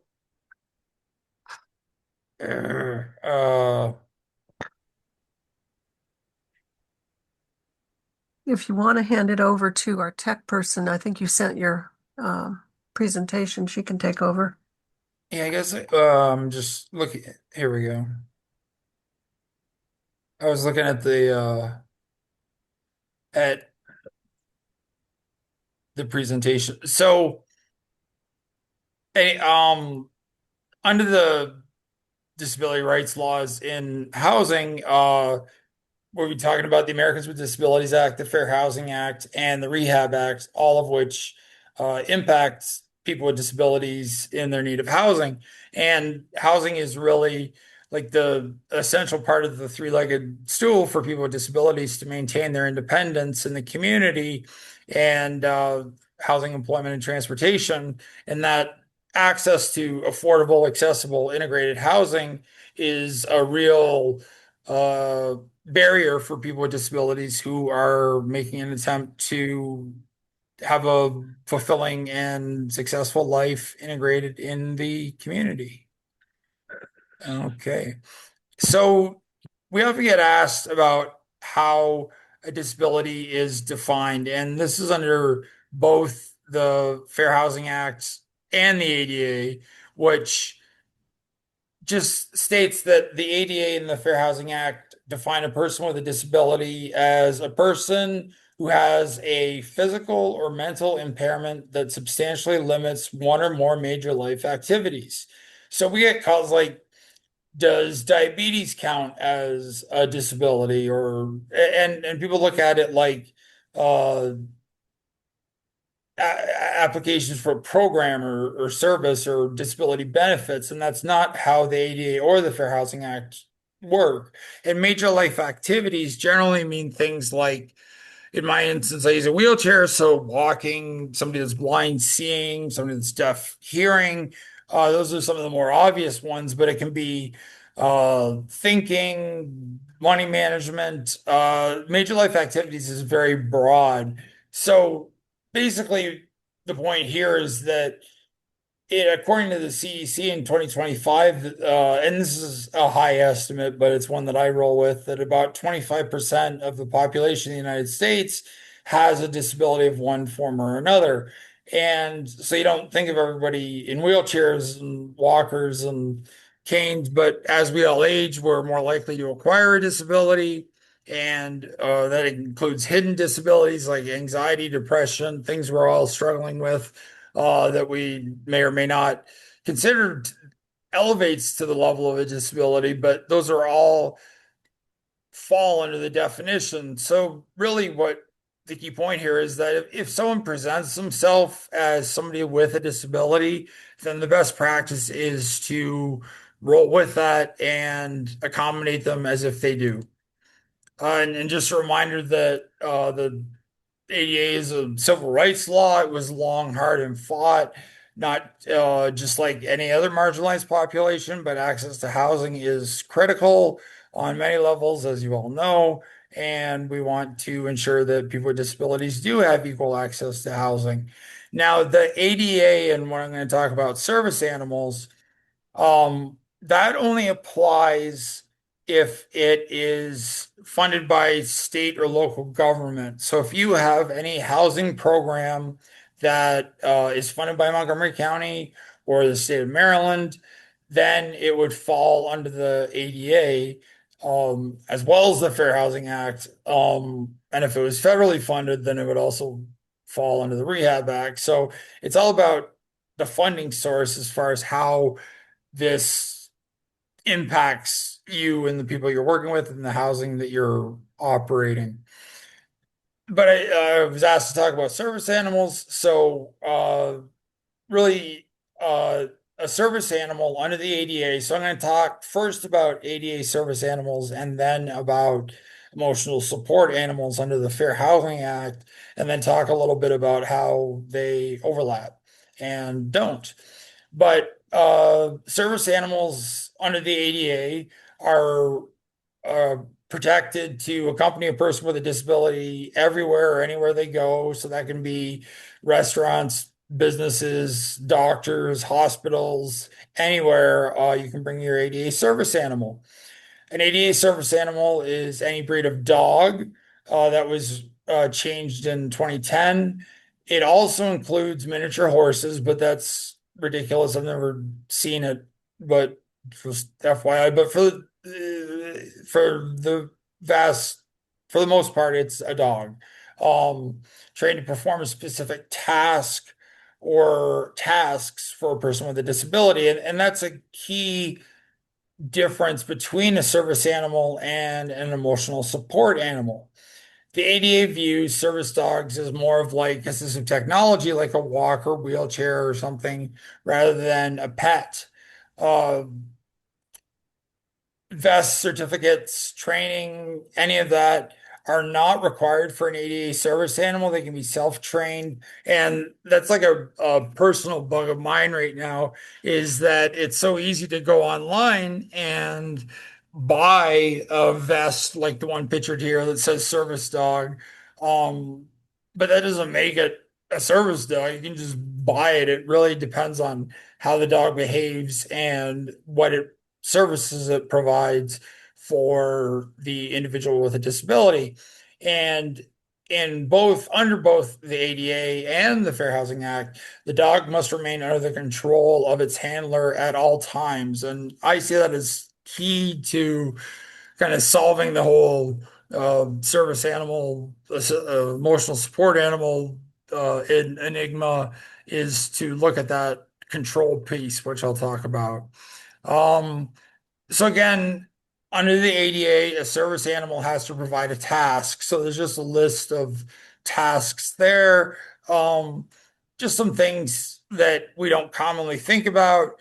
A service animal under the ADA can be with somebody with epilepsy and detect when they're having a seizure, remind people to take their medications, or detect low blood sugar in people with diabetes. So it's a lot more than just like guiding dogs or pulling somebody to use a wheelchair or picking up materials for them.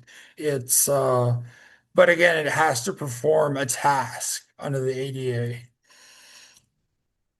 So if you're screening for whether or not a dog is a service animal under the ADA, you're legally only able to ask two questions. And those are, is the dog a service animal required because of a disability? And what work or task has the dog been trained to perform? If the person answers affirmatively to both of those, then you would consider it an ADA service animal. And again, I'm going to get into how you can screen better for that. But just at face level, if someone were to come into your leasing office with what they claim is a service animal under the ADA, and they answer affirmatively to both of these questions, and they give you a task, then it's in your best interest legally to go with them until proven otherwise. And that is that it has to be under the control of the owner at all times. And so if they come into your leasing office with a dog and say it's a service animal under the ADA, but it makes a mess, starts jumping, running around, acts aggressive, especially, it isn't behaving like a service animal, then you would be free to deny access and say that it is not a service animal because it's not under the control of the owner. So what I would do personally is just whip out my cell phone and document that if the dog is running around, even though it has a vest on that says it's a service animal, or you may have been presented with a piece of paper that says it's a service animal under the ADA. Again, that means nothing. There's no requirements under the ADA for that. But if it's not under the control of the owner, then it is not a service animal legally, and you can justifiably ask the animal to be removed, not remove the person. You can't boot the person out, but you can ask that the animal be removed. So this is just kind of to break things up. So primarily, before I was talking about service animals, now I'm going to talk a little bit about emotional support animals, which I think applies more to housing. Which emotional support animals can be dogs, but they don't have to be. They can be any type of animal. And they don't have to wear a vest. They don't have to be specifically trained or certified. They provide comfort and reassurance to the person with a disability in housing. And where it comes into play most is that, again, just reminding you that they're not considered pets. So fair housing protections prevent, if you run an apartment or any sort of housing facility that doesn't allow pets, or has pet fees, they would not apply to an emotional support animal under the Fair Housing Act. Again, it doesn't have to be a dog, or we have a cat. It doesn't have to be trained to perform a task. It just offers comfort, and emotional support, as the title suggests, to that individual to access the housing and be able to enjoy their unit in an equal manner to people without disabilities. Now, as far as what to ask under the Fair Housing Act, where with the ADA it was very limited, you have a little bit more leniency under the Fair Housing Act with emotional support animals. So I mean, I guess I'll work from the bottom up. If it's obvious or readily apparent why they need the emotional support animal, for example, somebody comes in that wants to rent a unit and they're blind and they have a seeing eye dog, you wouldn't be in a position to ask for them for documentation to prove that they're blind or prove that they need that emotional support animal, or prove that it does a task for them or anything. Again, because the Fair Housing Act prevents you from asking for that documentation if it's obvious or readily apparent. Now, for somebody who has anxiety, it may not be. So then I'm moving up to the first bullet.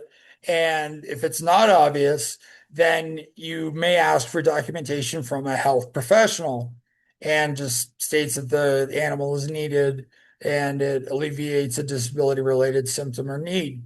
And so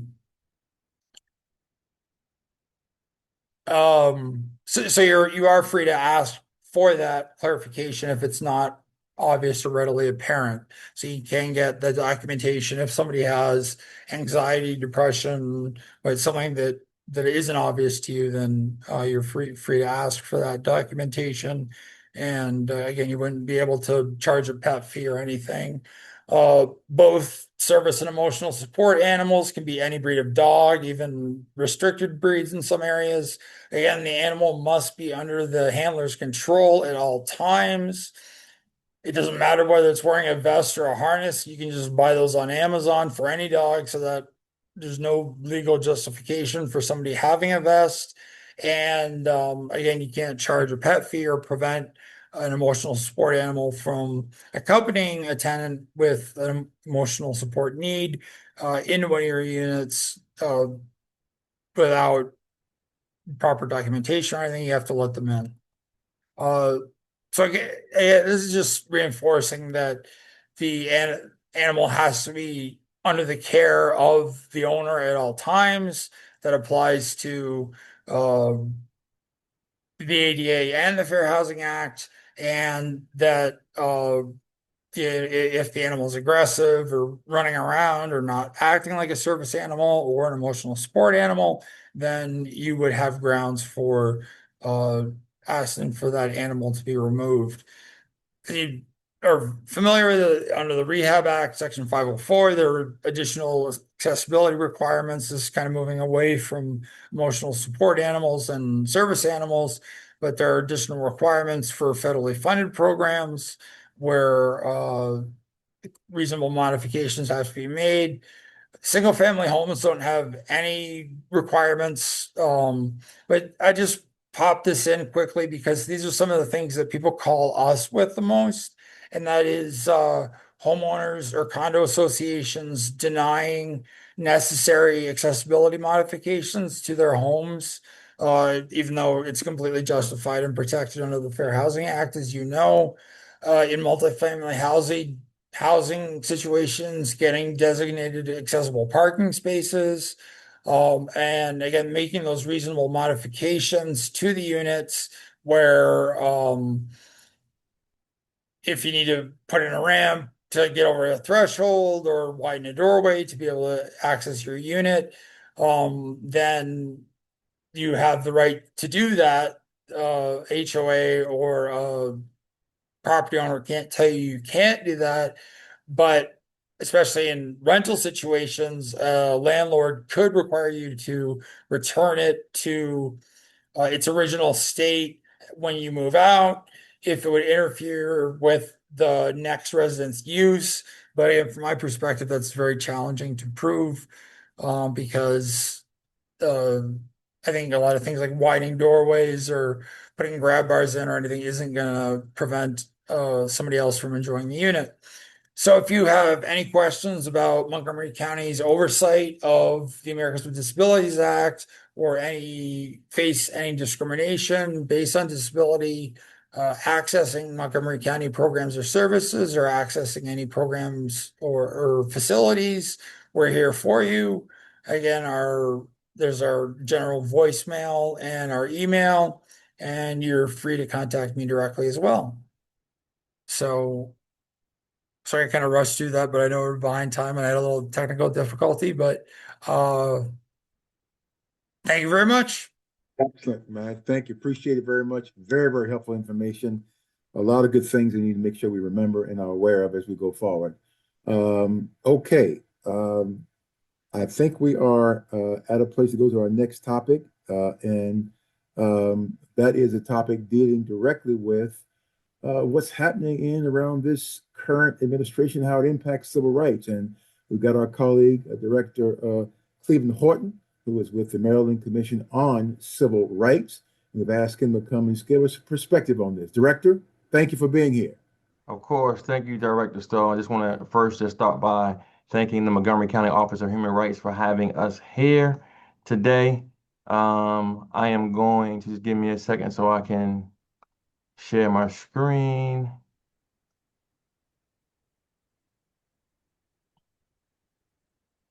You all see my screen? Just want to make sure. Yes, we're good. Okay. So again, as Director Stowe indicated, my job here today really is to come and talk about the impact of the current administration on civil rights enforcement. Again, I am Cleveland Horton. I do serve as the Executive Director for the Maryland Commission on Civil Rights. The mission of our agency is to protect equal opportunity for all by advancing and upholding civil rights laws and empowering communities. Our vision is continue to have a state where equal opportunity is a lived reality for every person. Now, I think it's for me, I want to thank all of the panelists who came before me, who I think did a great job of kind of getting in the weeds, more of a granular approach and talking about housing discrimination. You know, my job really is to back that out a little bit and look at it from a 35,000 foot range, and really talk about the moment that we find ourselves in currently.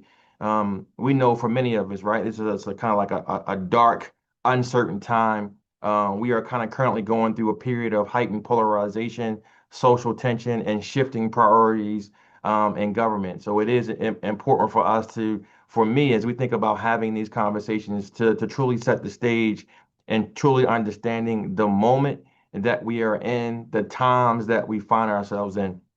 And when we think about that, it's also important for me that we recognize that when we think about civil rights enforcement, it doesn't just reflect only laws, right? We talk about civil rights enforcement in the context of fair housing discrimination, employment discrimination, public accommodation discrimination, any of those types of laws. But it's important for me to for us all to understand that it's not just about the laws. It's also about the values, because civil rights has and continues to be and should always be about our commitment to equality, dignity, and humanity. And we think about how we address each other in our communities, in our schools, in our churches, in our workplaces, and et cetera.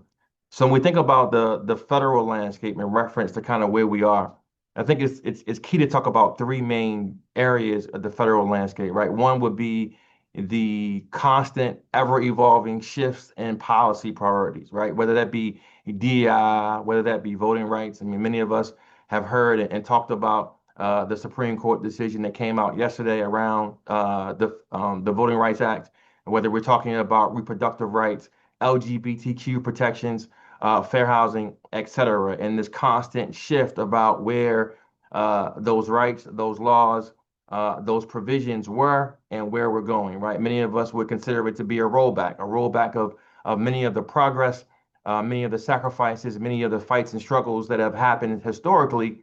Many of us find ourselves in a time we would consider this to be a rollback of all of that. And as a result of that, we're beginning to see a more strategic and intentional effort to have a chilling effect and renewed energy around division and exclusion, right? I think I consider myself still to be a younger man, not young, right? Younger, right? But I still would say for me, this is probably one of the most divisive times that I can remember in my 50 years of existence here, that I've ever seen us be this divided, this intentional around excluding individuals. So it is a very difficult time for many of us. So I think that's key to note. When we think about funding and enforcement trends on the federal level, we know that there's been impacts from ELC, HUD, OCR, and DOJ's Civil Rights Division in reference to how financially the federal landscape is still supporting civil rights enforcement. We know that HUD has issued guidance potentially that has made the federal government the ceiling. And when I say that, it's key for me to put that in context for you all that for a very long time, state and local agencies were always considered to be substantially equivalent as long as the state and local agencies covered protections that had the 7 federally protected classes. So as long as your ordinance and your laws covered at least minimally the 7 federally protected classes, you were always considered to be substantially equivalent to the federal government, which means you were qualified and able to participate in federal reimbursement programs for civil rights enforcement. HUD issued guidance back in December of 2025 that now has made HUD the ceiling. So for those state and local agencies that cover protected classes outside of the 7 federally protected classes, and those could be source of income, those could be criminal records, those that could be gender identity, and a whole host of other additional protected classes that many state and local agencies cover. HUD is now saying that you're no longer potentially considered to be substantially equivalent.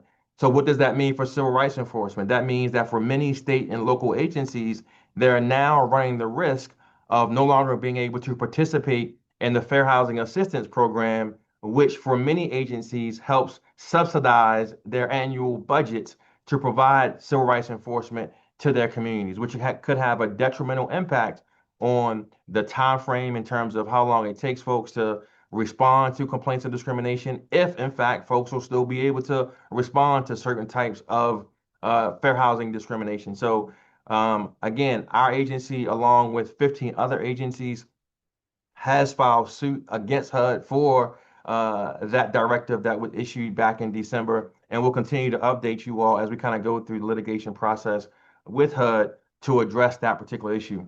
Also, when we think about regulatory and legal environment, right, we know that obviously there are many regulatory changes that are influencing how civil rights laws are interpreted and enforced. There was guidance issued by HUD earlier this week that talked about the ability for real estate agents to talk about crime statistics in areas. So for a very long time, real estate agents were prohibited from discussing crime in schools because it was viewed as an opportunity or a method of steering folks away from certain communities. HUD issued guidance again earlier this week that has drastically shifted that interpretation around steering and what that looks like, and has given potentially real estate agents the opportunity to talk more about crime, to talk more about education, as we have always viewed it from a steering standpoint. So us and other agencies are kind of digesting this guidance that was just issued by HUD and to determine what will be our actions moving forward in reference to this particular most recent guidance issued by HUD again earlier this week. So when we think about the state level impacts of this current administration, one of the primary impacts for state agencies like ours and other state agencies throughout the country is really that we're left alone to advance protections, right? That many of our state and local agencies, we find ourselves already at capacity. And I tell folks, so during the first Trump administration, the number of inquiries that we received as an agency back in 2016 doubled. Those inquiries never decreased, right? So now what we see during this second Trump administration is another doubling of inquiries to our agency. So it doubled in 2016, it doubled again for what we call Trump 2.0. So we've had a quadrupling of inquiries to our agencies as a result of the 2 iterations of the Trump administration. So what does that do?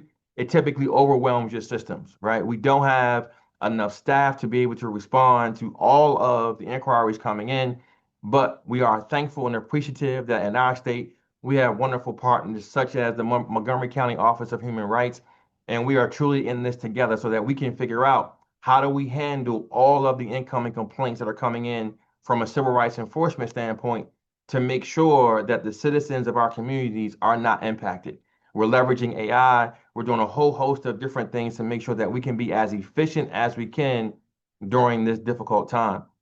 As also, when we think about innovation and policy leadership, our job here, and we think about the Maryland Commission on Civil Rights and some of the things that we're doing, is really to think outside the box. What are some of those things that we can do differently? How can we change how we've done things historically to stand up and stand in the gap right now during this most difficult moment? Because that is our responsibility right now, is to stand in the gap. So we've issued new transparency initiatives. We have a more proactive education and outreach program, and data-driven enforcement. And lastly, technology. We know that typically most of the time, government is the last ones to get the latest technology. And we want to switch that, right? So we want to figure out how, as civil rights enforcement agency, we can leverage technology to help us be more efficient, which is why we're doubling down on AI.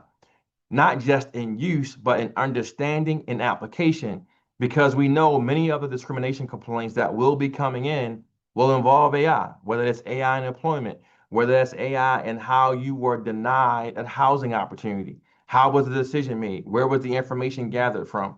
So we want to make sure that all of our staff is trained appropriately when it comes to AI, understanding the different AI tools being employed by fair housing providers so that we can make sure that we are accurately investigating these types of complaints. And then again, our approach really is to be a model for how you protect rights during this time, and not just on a state level, but on a national level. Even though we live in a more progressive state and we have a great governor, great lieutenant governor, our job is to make sure that we show the rest of the country how do you show up during this time and how do you ensure that individuals' rights are still protected in a very efficient, methodical, and qualitative way.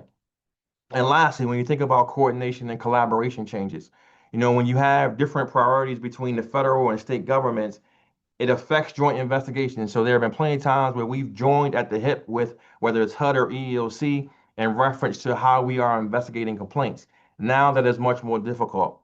But I will say, again, I go back to the fact that we still have great local partners like Director Stowe and his team who are always willing to partner with us on issues impacting those individuals within Montgomery County and figure out how do we ensure that we're using all of the enforcement tools that we have in our tool belts as we continue to move forward. Now, some of the local realities that we see are in two different areas, right? So when we think about the front lines of enforcement, we all recognize and understand that civil rights are lived and violated locally, whether that's in schools, workplaces, housing, and public places. It all happens on the local level.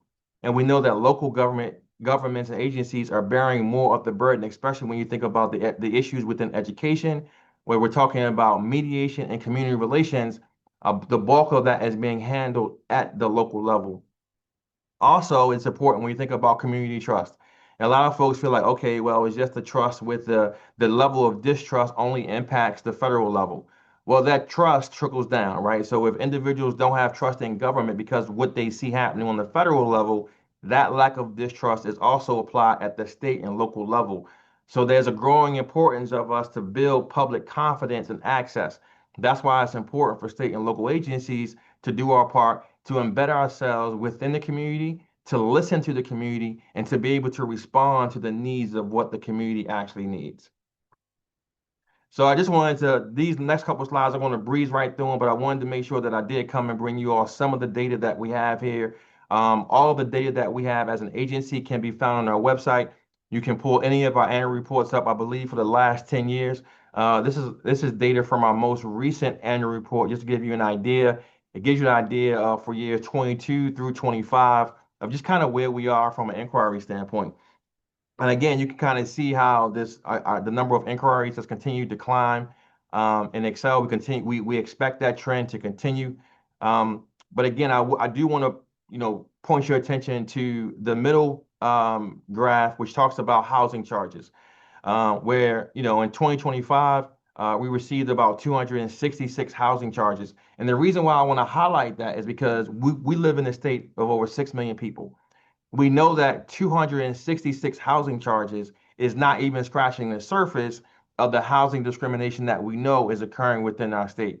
And that's why it's important for us and important for me directly to be able to get out and talk to folks, like being on this call, to let folks know that we are here to protect your fair housing rights. You or anyone that you know feels that you have been violated in the fair housing realm, we want to talk to you. We want to hear about it, and we want to make sure that you're connected to the right resource. Even if it's not us, if it's Montgomery County Office of Human Rights, we can make that connection and vice versa.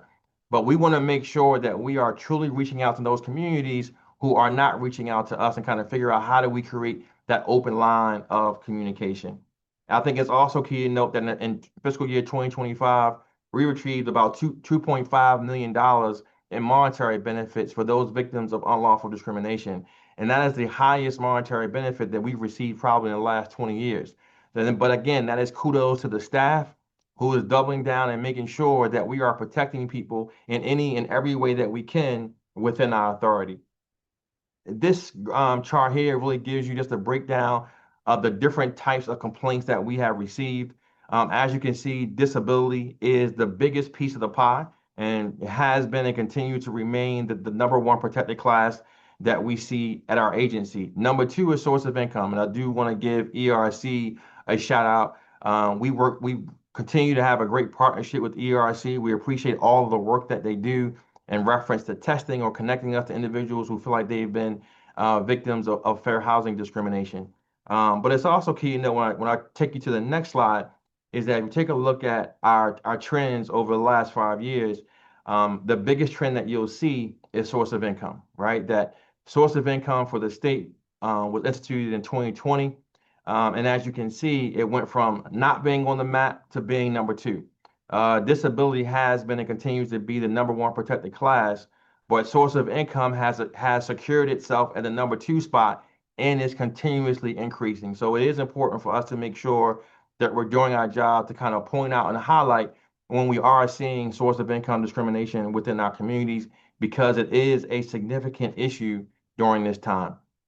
And again, I'll run through a couple of these slides just in the essence of time to get us on to the next presentation. But I did want to talk about just some of the key issues impacting housing, right? So we know that there are rising housing discrimination complaints. In 2024, there were over 32,000 complaints filed. And again, that's still only scratching the surface, right? It is only a fraction of the fair housing violations that we know exist in our communities nationwide. The weakened federal enforcement and policy rollbacks, which we talked about earlier, again, in particular, the rolling back of affirmatively furthering fair housing obligations for local communities was a significant one as well that I didn't mention earlier. Also, when we think about persistent segregation and barriers to integration, again, we know that segregation by race and income remains a structural issue for many of our communities, right? We know that Baltimore is considered to be the birthplace of redlining.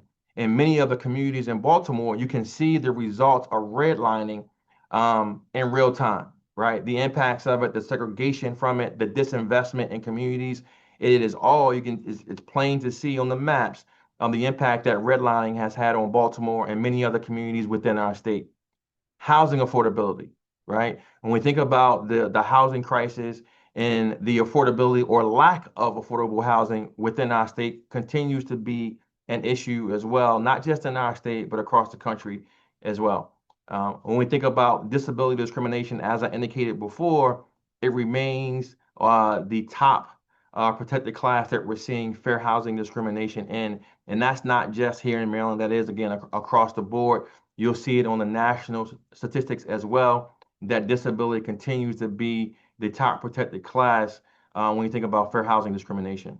Source of income bias, which again, I think Ms. Waxman from the ERC did a great job of discussing and talking about source of income bias. So I won't dive into great detail with that because I think she already did a great job of explaining that and kind of going through the source of income piece. Retaliation and underreporting, right? We know that folks are facing retaliation for participating in fair housing investigations, whether it's as a witness or whatever it may be. So what that does is it prevents other people from participating, whether it's filing a complaint or even being a witness to, right? Folks are afraid that if they participate in a fair housing investigation, then they too will now be victimized and retaliated against. So they are staying away from it.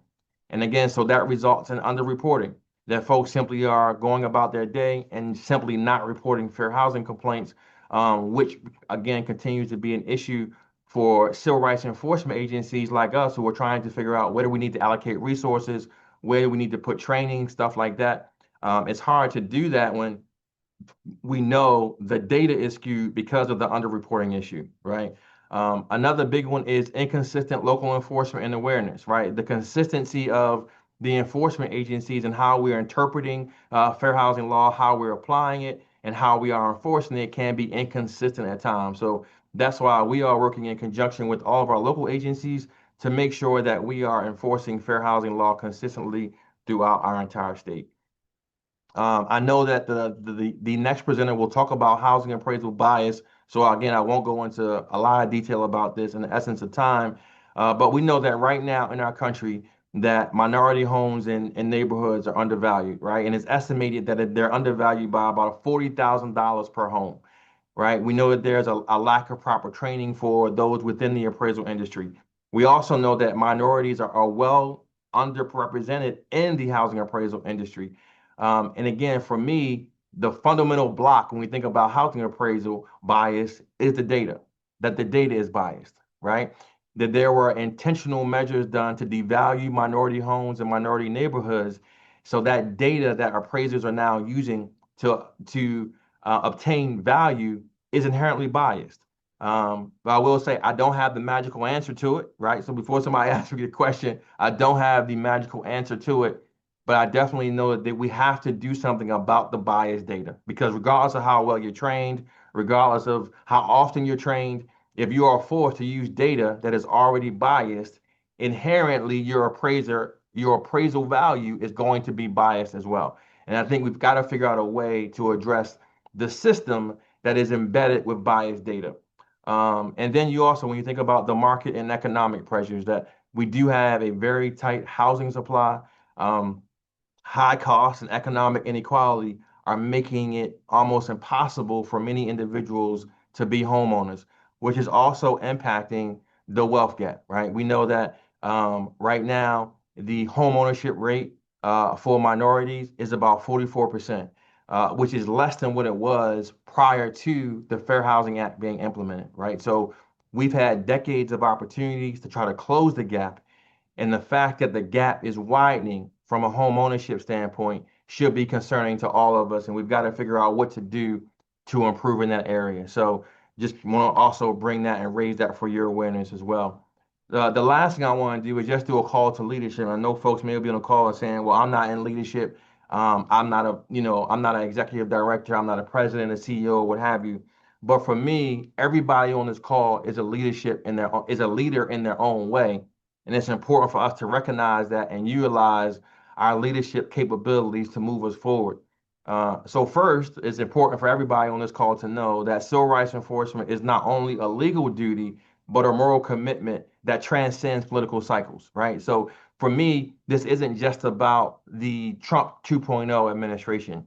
This is about who we want to be as a country, who we want to be as a state moving forward. Trump will be out of office. It's still going to be our responsibility as citizens to make sure that our country and our state is what we want it to be. It's still going to be our responsibility to show up and treat each other like humans, bring the humanity back, right? It's okay that if we have differences of opinion, but how we treat each other with those differences are going to be extremely vital in terms of how we move forward. We all must remain steadfast in protecting humanity, dignity, and opportunity for all. It doesn't take away from one group to provide better opportunity and access for another group. And we all must continue to remember that as well. And lastly, as I close out, I just want to be mindful and remind you all that it is our responsibility not to mirror the moment that we're in. Because we all on this call know the moment that we're in. but we all must be committed to, invested in, and focused on modeling the future that we want to see. That is the only way that we get out of this. That is the only way that we ensure that generations to come aren't dealing with the same thing. We all know there are moments in every generation that calls for us to stand up. There are moments in generations that people will be talking about throughout history. And for me, this is our moment. And there will be questions asked at some point in time about what did you do in this moment? How did you stand in the gap? Did you speak up? What impact or influence did you leverage in this moment? And that's an individual question. The only thing I'm asking each of you all on this call today, no matter how you do it, no matter what you do, just do something to stand up in this moment. And with that, I think my time is up. I'll turn it back over to you, Jim. I do appreciate you giving me a few minutes of time to present here today. This is how you can reach out to us at the Maryland Commission on Civil Rights. We look forward to speaking to you all. I'm hopeful that you all have a great day. Enjoy the rest of your week and have a great weekend. Director, thank you so very much. What a wonderful charge. What a wonderful survey of kind of where we are today. And what I'm taking away is as important is that charge for what we do right now in this moment going forward. So again, Director, thank you very much.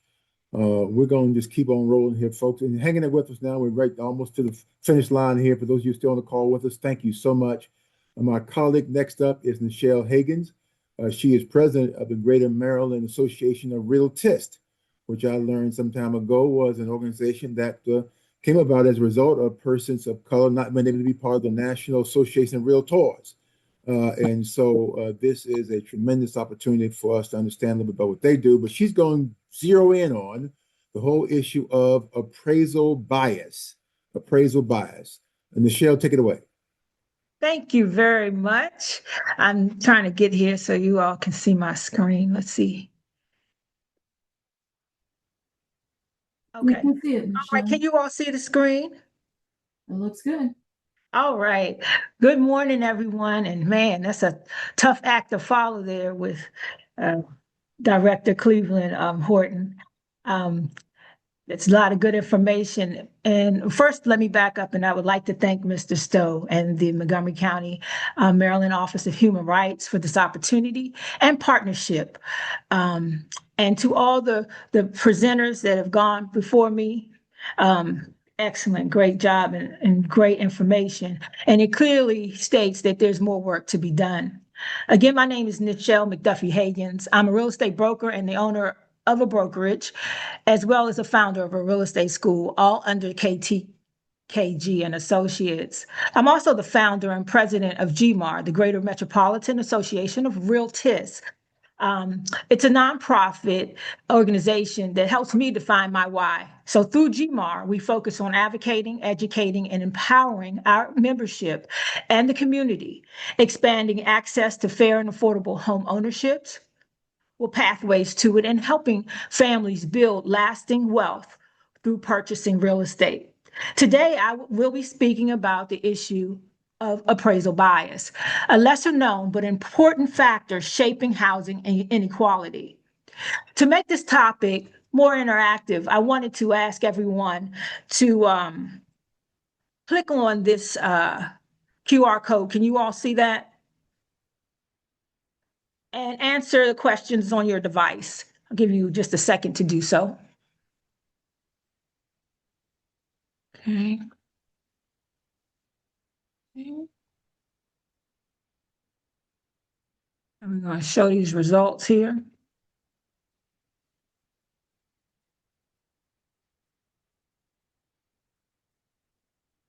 Can you all see the results? Is it working? We are seeing your image right now, Michelle. Oh, all right. Well, you know what? It doesn't look like we'll be using that. Were you all able to get that? What do you call it? QR code?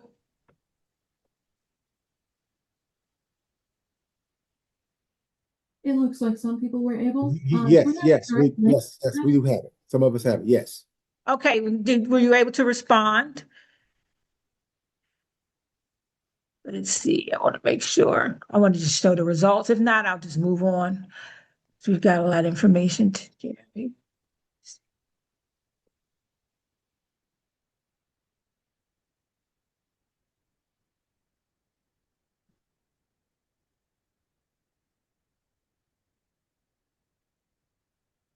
Okay, I responded. Yeah. Okay, let me see if it comes up here. Just want to make sure we're able to show. Yeah.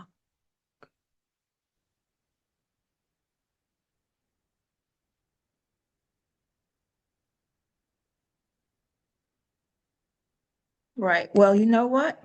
What we're going to do is just continue on. I do apologize for the technical difficulty that we're experiencing. But let me see here.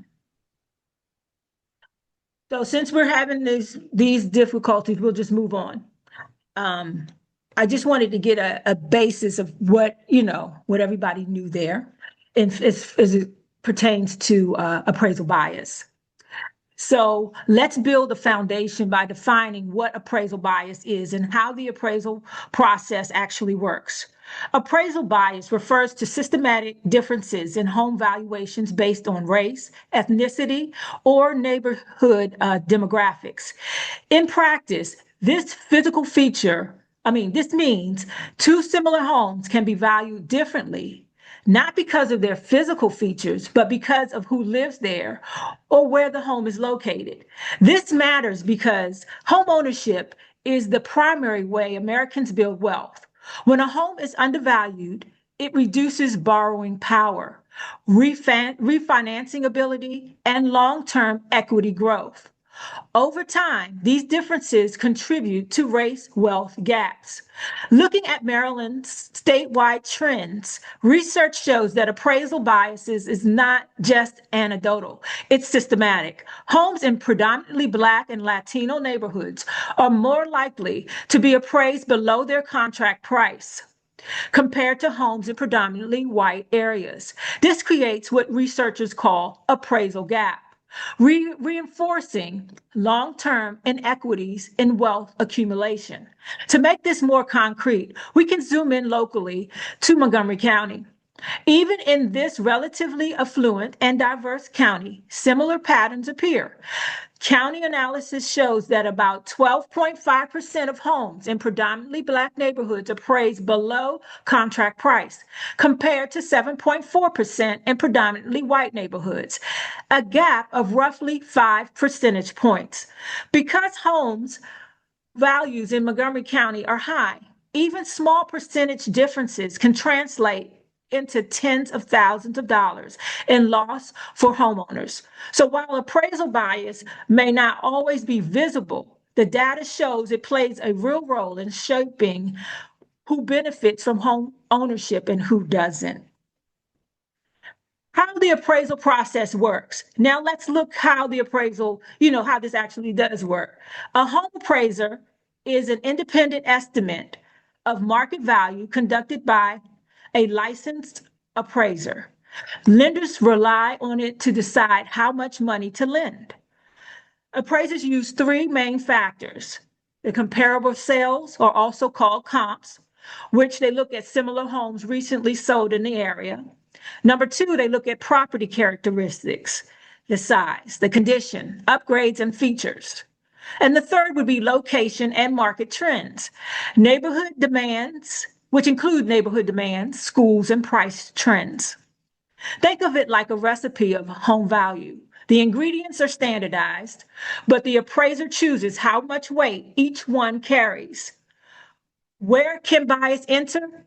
Well, even in this structured system, there is subjective judgment, including which comps are selected, how neighborhoods are defined, how desirability is interpreted.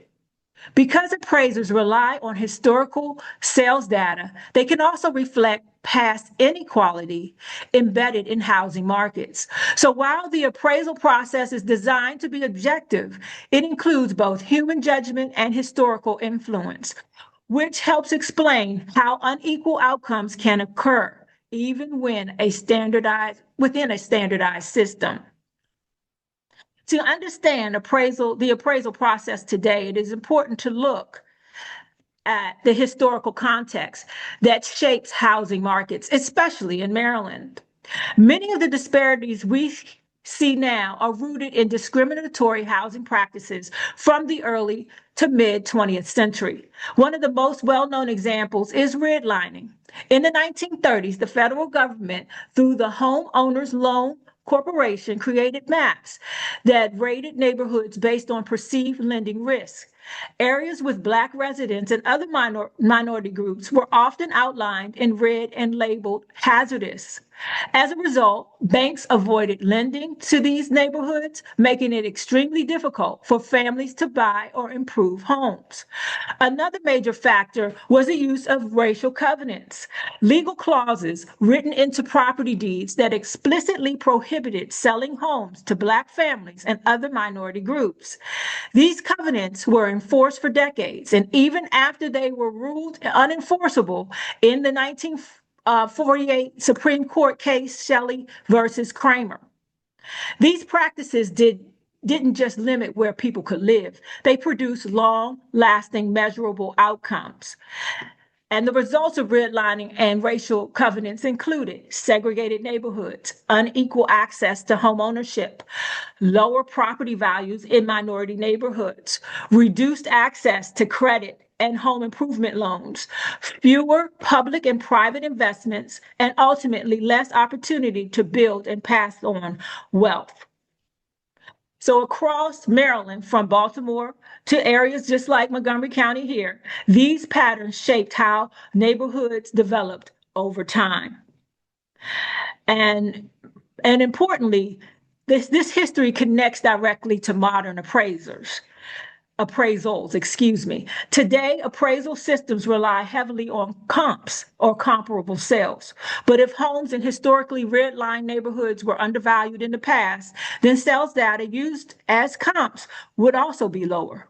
So that means even today, similar homes can be valued differently based largely on historical trajectory of their neighborhood. So in other words, the effects of redlining and racial covenants didn't end. They were built into the data that appraisers still use. So when we examine appraisal bias in Maryland, we're not just looking at individual decisions. We're seeing the lasting impacts of historical policies that continue to shape property values, opportunities, and wealth today. Now here you can see I have a map and also how it was how they used it in the 1930s. So you see here we have those that were highlighted as hazardous was Lightonsville, Kencar, Lincoln Park, Scotland, and Tobytown as an example. You can see the other examples there as well. Now that we've covered the historical context, let's look at the evidence of appraisal bias, starting at the national level and then narrowing to Maryland. Across the United States, multiple studies have found that homes in majority Black neighborhoods are consistently undervalued compared to similar homes in majority white neighborhoods. For example, research from the Urban Institute shows that homes in predominantly Black communities are often valued tens of thousands of dollars lower than comparable homes in white neighborhoods, even after accounting for factors like size, condition, location. These disparities persist. And then when we take a closer look at it and we look at Maryland specifically, we also see reports from the Maryland Department of Housing and Community Development. They highlight racial disparities in home valuations as well. They're more likely to appraise below contract price, and they're slower to appreciate over time. Now, but beyond the data, there are patterns that appear in real life experiences. One Maryland example involves Nathan Connolly, a historian at Johns Hopkins University. His home in Baltimore was initially appraised at a lower value. After removing personal items and having a white colleague stand in for a second appraisal, the home value increased significantly despite no physical changes. A second widely cited case though outside of Maryland, reinforces how consistent this issue can be. In California, Tanisha Tate Austin and her husband had their home appraised at a much lower value. After, quote, whitewashing the home, removing family photos, and asking a white friend to be present, the appraisal increased over $400,000. While this case took place in California, it is frequently referenced alongside Maryland examples because it highlights the same underlying pattern. The home stays the same, but the perceived identity of the homeowner changes the outcome. These examples make something very clear. Appraisal bias is not just theoretical, it is observable and repeatable. It operates in two key ways: systematically through historical and data and neighborhood valuation trends, and individually through subjective decisions made during the appraisal process. Together, these forces reinforce disparities in home values and limit wealth building opportunities for communities of color. So whether we look at national studies, Maryland specific, or real world cases, the condition is consistent. Appraisal bias is measurable and ongoing, and an ongoing issue that directly impacts economic equity. Okay.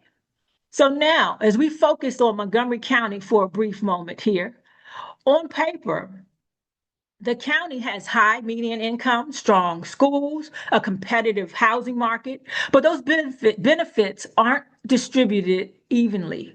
We see differences in home values, appreciation rates, and investment depending on location and historical demographics.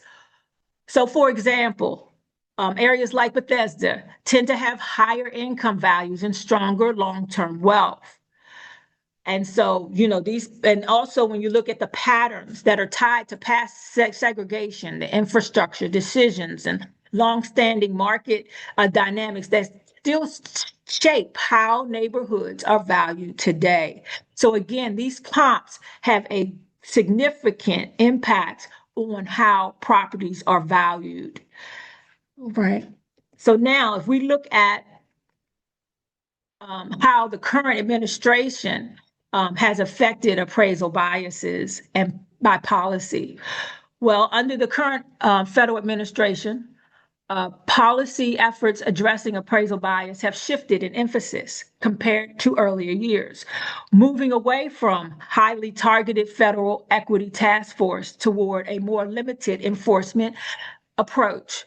So, but to understand this first, I think we need to just kind of look at what was happening prior to this administration. Under the Biden administration, the federal government created the Property Appraisal and Valuation Equity, which was called the PAVE Task Force. Now, under the current administration, many of these efforts have been scaled back or deprioritized, with a broader policy focus on market efficiency, standardized lending practices, and reduced regulatory expansion.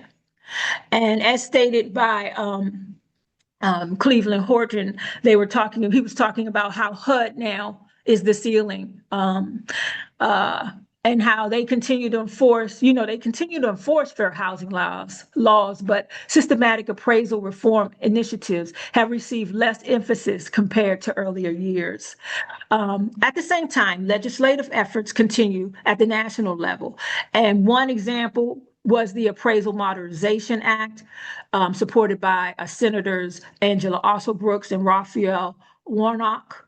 And also, I want to also note that while federal actions have become more limited, state and local initiatives, along with professional and industry organizations, have taken a larger role. So in Maryland, we have the Maryland Department of Housing and Community Development. And I do want to highlight that GMAR, the Greater Metropolitan Association of Realtors, also participated. We partnered with Fannie Mae to offer scholarships to individuals who were looking to get pre-licensing courses covered to become an appraiser. So these initiatives, but I will note that particular department in Fannie Mae and Freddie Mac has been dismantled. So that is no longer an option. So these initiatives are significant, but we can understand now that we're having to rebuild and figure out other means of how to bring opportunities into fruition to even the road, and so that becomes an issue as well. So I did want to say that the overall impact, the federal efforts have shifted toward enforcement and just to recap, enforcement and market-based approaches rather than targeted equity task force. State agencies, like I was saying, the Maryland Department of Housing and Community Development. We've got our Maryland Civil Rights, and locally our Office of Human Rights. All of them will be researching and working on ways to identify how we can remedy this. But overall, the current landscape shows a shift of responsibility. And so while federal initiatives have become have a more limited scope, state agencies and all of those that I've cited are increasing our driving force. So, and through education and workforce development, we will be able to, to address these issues in a better manner. So as we look at appraisal bias, it's important to move beyond identifying the problem and also identify our practical solutions.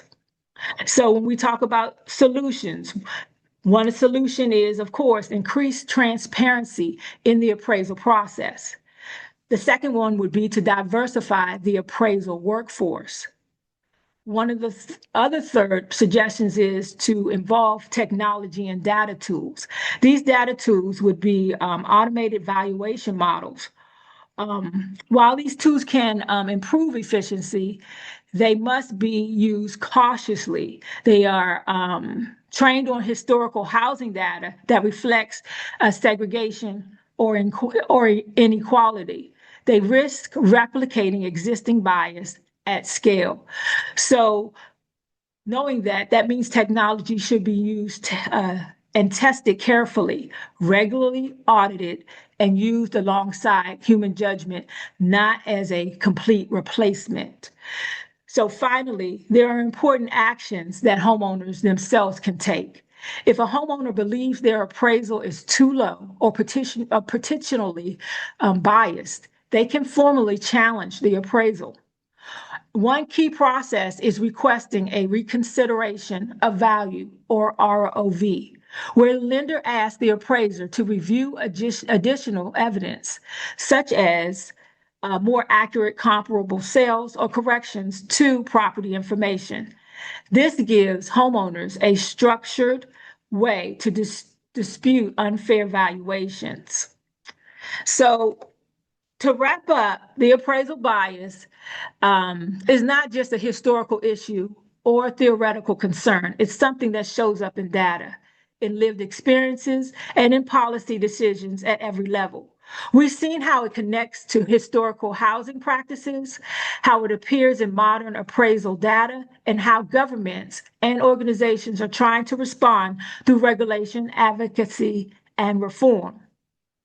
Where there's no single solution, it's clear that addressing appraisal bias requires action from multiple angles: policy changes, industry reform, technology oversight, and even homeowner engagement. So I have here, of course, there was another poll that I wanted to take, you all to take. But basically, I'll just share with you what the question was, and I'll conclude. So the question was, so at this point, what solution do you think would have the greatest impact in addressing appraisal bias? Is it increasing transparency? Is it diversifying the appraisal workforce? Is it stronger federal and state regulation? Is it empowering homeowners with the ROV process?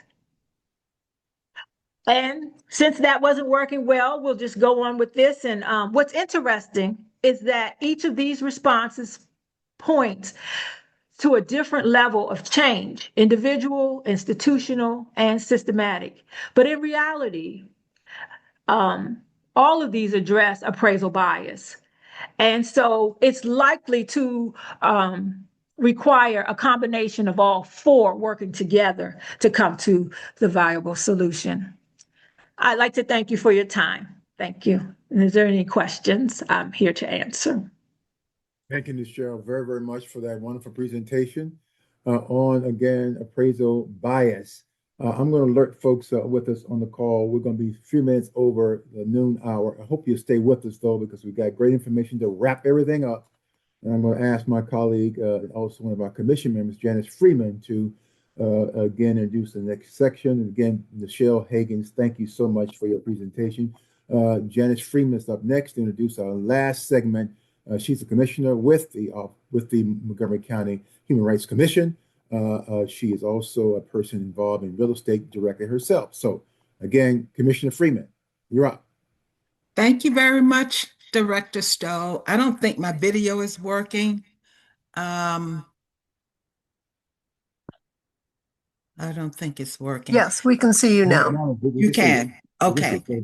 I want to say again, I am a commissioner here with the Montgomery County Human Rights Commission, and I am also a realtor and a real estate broker. And in addition, I own a company, J.M. Freeman Enterprise, where I work with people here in Maryland. So fair housing is extremely important to me. The Office of Human Rights receives a number of questions and inquiries throughout the year. So we have a couple of presentations to address some of those questions, and we have reserved, based on time, a few minutes at the end of the presentations for questions that are not addressed for you. So please place your questions in the chat. And time permitting, we will try to address as many as we can. So the first presentation will address issues of access in common areas within housing communities, such as accessible parking, elevators, and other accessible barriers. Our first presenter, I think is still David Dearborn, with Maryland Department of Labor. He will share with you a little about himself and his work before going into all of the information on how he would handle, how we should handle the accessible barriers. David? Dave's not here. I'm filling in for him today. I'm the assistant chief. This is Jim. Okay, Yes. thank you. I'm the assistant chief for elevators. Also on the call is Daniel Gutierrez. He's the chief. So what we were kind of wanted to was just let everybody know the certificate process for elevators, and then if there's an issue with an elevator, who to call or who would handle it. So in Maryland, every elevator has to have a final inspection. And then after that, every year they have an annual inspection to have a certificate.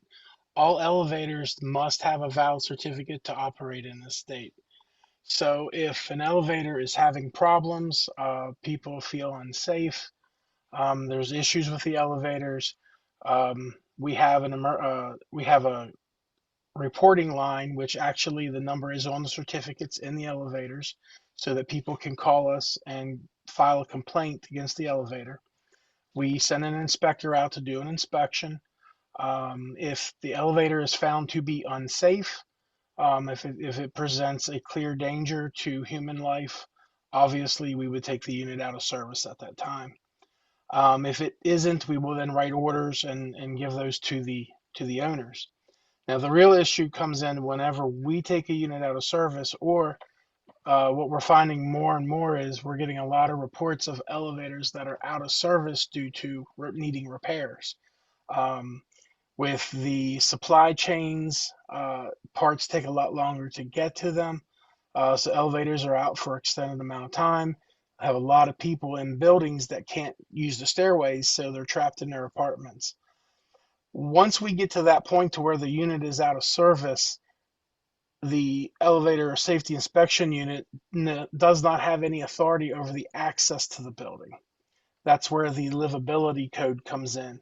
And within your local jurisdictions, whoever enforces that livability code is the one that would need to address that with the building owner to ensure that they provide safe and convenient access and accessibility into the building. Once that elevator is not operating, we do not have a lot of authority over that to get it to make them fix it any faster or to do anything to provide accessibility to the tenants. So if you have a safety concern about an elevator, that is definitely something our department would handle. If it is an accessibility issue getting in and out of the building, then you're going to need to go within your local jurisdictions and contact someone with the livability code or the ADA or the fair housing to make sure that they are doing what they need to do to get that accessibility back to the tenants. Okay, so is that it, Jim? That's pretty much it, unless somebody has a question. Okay, and if they do, they will place their questions in the chat. Okay. So now our next presenters are Loretta Garcia. She's the compliance manager for the Office of Human Rights. And we have Alicia Valentine, who is an investigator for the Office of Human Rights. Thank So you, they will Janice. share a little about the Office of Human Rights and specifically points regarding to fair housing and here in Montgomery County and how to file fair housing complaints with the Office of Human Rights. So Loretta and Alicia. Thank you, Janice, for your role in today's program. And I want to thank all the attendees. We had over 80 that attended our annual housing seminar. I just want to make sure that the state people didn't have something additional. I think there was a piece on parking. Is that right, Daniel? No? Okay. So I'm Loretta Garcia. Let me turn on my camera. I'm Loretta Garcia. I'm the enforcement manager in the Montgomery County Government's Office of Human Rights. Our office enforces fair workplace laws and laws against discrimination in employment, housing, and public accommodations, which is basically transactions with the public. And I'm going to introduce Alicia Valentine, who is one of our experienced investigators, to handle the discussion about our enforcement process. And she's been an investigator with the office for 4.5 years. And before that, she came with experience in equal employment opportunity and union work. And also she was a civilian personnel with the U.S. military. So Alicia, I'll turn it over to you. And if you want to share your screen, you can do that. Thank you. Okay. Let's see.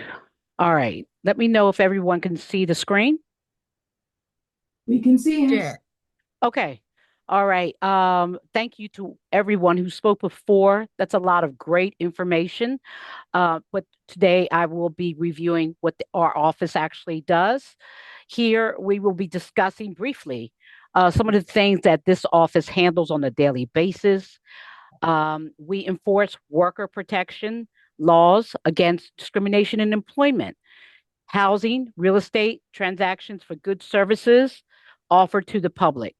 We enforce Montgomery County Code Chapter 27.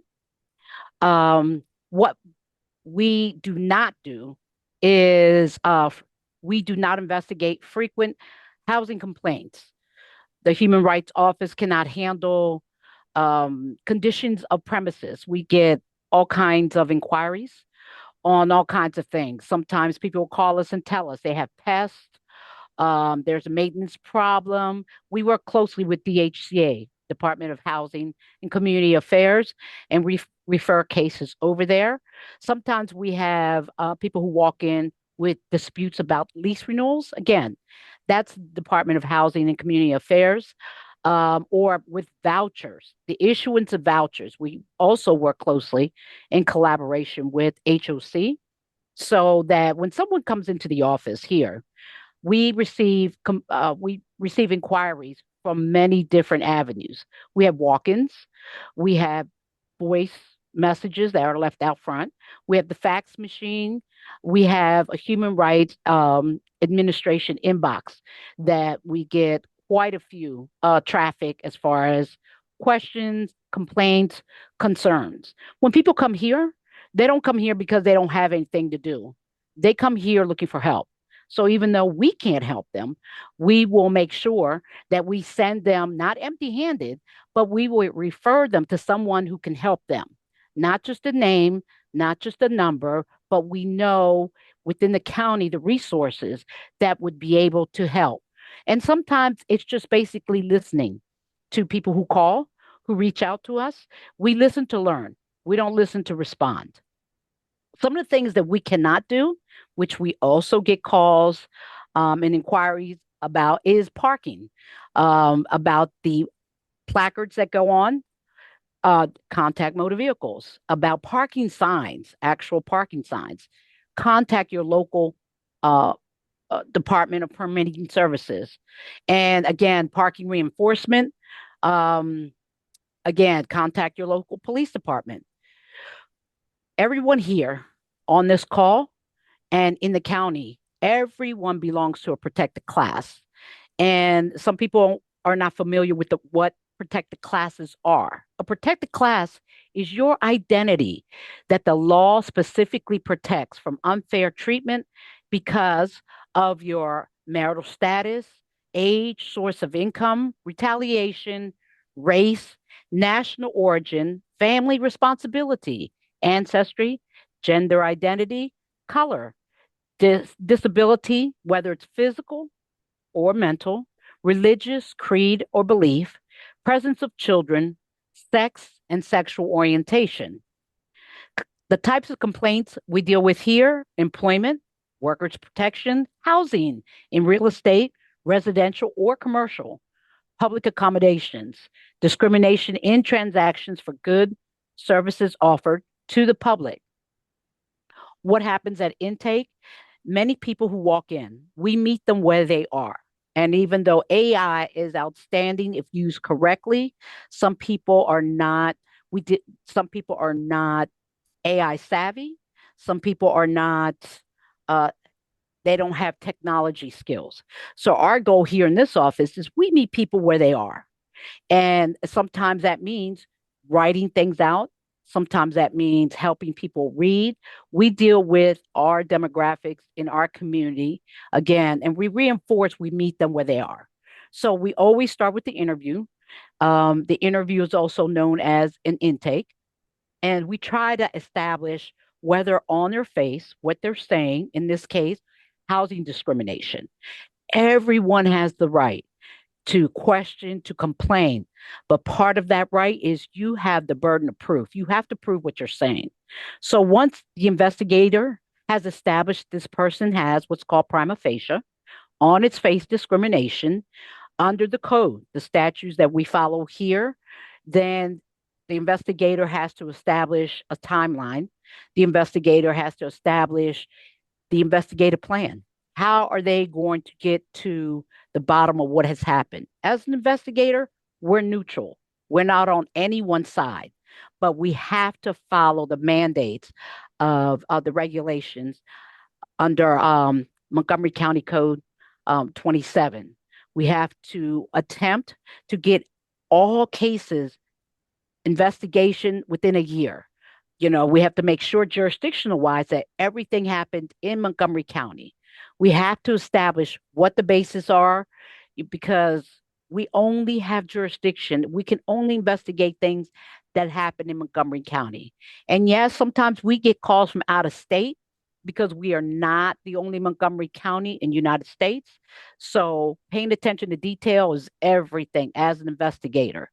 What are the steps after we have, after the complainant has signed the complaint? You know, we always try to offer a resolution, mediation at the beginning. get both parties together to talk to each other so that, sometimes it works and sometimes it doesn't. When it doesn't, then we go into our investigation. The investigation includes fact finding, requests for information. It's very detailed. Once everything is done, the investigator does the case analysis and they send over whether it's a determination or a determination of what the findings are, whether it's cause finding of discrimination or no cause finding. It goes up to management. Management then reviews everything. The next step is, if it's probable cause, it goes into conciliation. If not, there's an appeal process. And then the Human Rights Commission Case Review Board takes over. And your case can always be filed in court. Disability, we've heard everyone, many of the presenters talked about disability, but we're seeing an increase. We've seen an increase for some time now in reasonable accommodation issues throughout Montgomery County. Throughout Montgomery County, reasonable accommodation and disability is under ADA as well as fair housing. So we work through that. But again, everything is based on, we have to, as being neutral parties, we have to be able to establish by fact and by evidence. I believe Matt talked about service animals and emotional support animals previously, so we won't review what he has already said. A disability service animal, again, the landlord cannot charge a pet deposit fee or set weight restrictions or breed restrictions. Again, this is a service animal, not an emotional support animal. However, the landlord can request documentation from a medical professional to verify the animal's service status. Now we're talking about our disability housing cases. What's the process? A complaint, once we've established that there is, again, that word prima facie, there's a reason on its face, it appears that you have a valid complaint. The complainant then is the person, and again, we're talking about disability housing cases. The person with a disability must establish must establish a relationship between the request and the disability. We always encourage, and it's extremely important, that the person with the disability must show that they've attempted to settle that matter, proactively with the housing provider or housing management. The respondent, once the respondent has received a signed complaint, the respondent may request proof of disability signed by a medical professional. Again, they must maintain, it is the respondent's responsibility to maintain confidentiality of medical information. When this request is made, they don't need details. They simply need, what the basis of the disability is. HUD mandates that HUD mandates that everyone who is complaining about housing discrimination, they participate in the interactive process. An interactive process is simply each party talking to each other before it comes here into this office. So we definitely encourage that. We have had instances where the complainant has never contacted management. So we encourage them to please try to contact management. And sometimes management is willing to accommodate without a formal complaint being filed. Now, those presenters before us, they talked about the new laws. The new laws of Bill 8-24 about the fair criminal history and credit screening. They also talked about what that law means, what it requires. So I won't rehash what's already been discussed.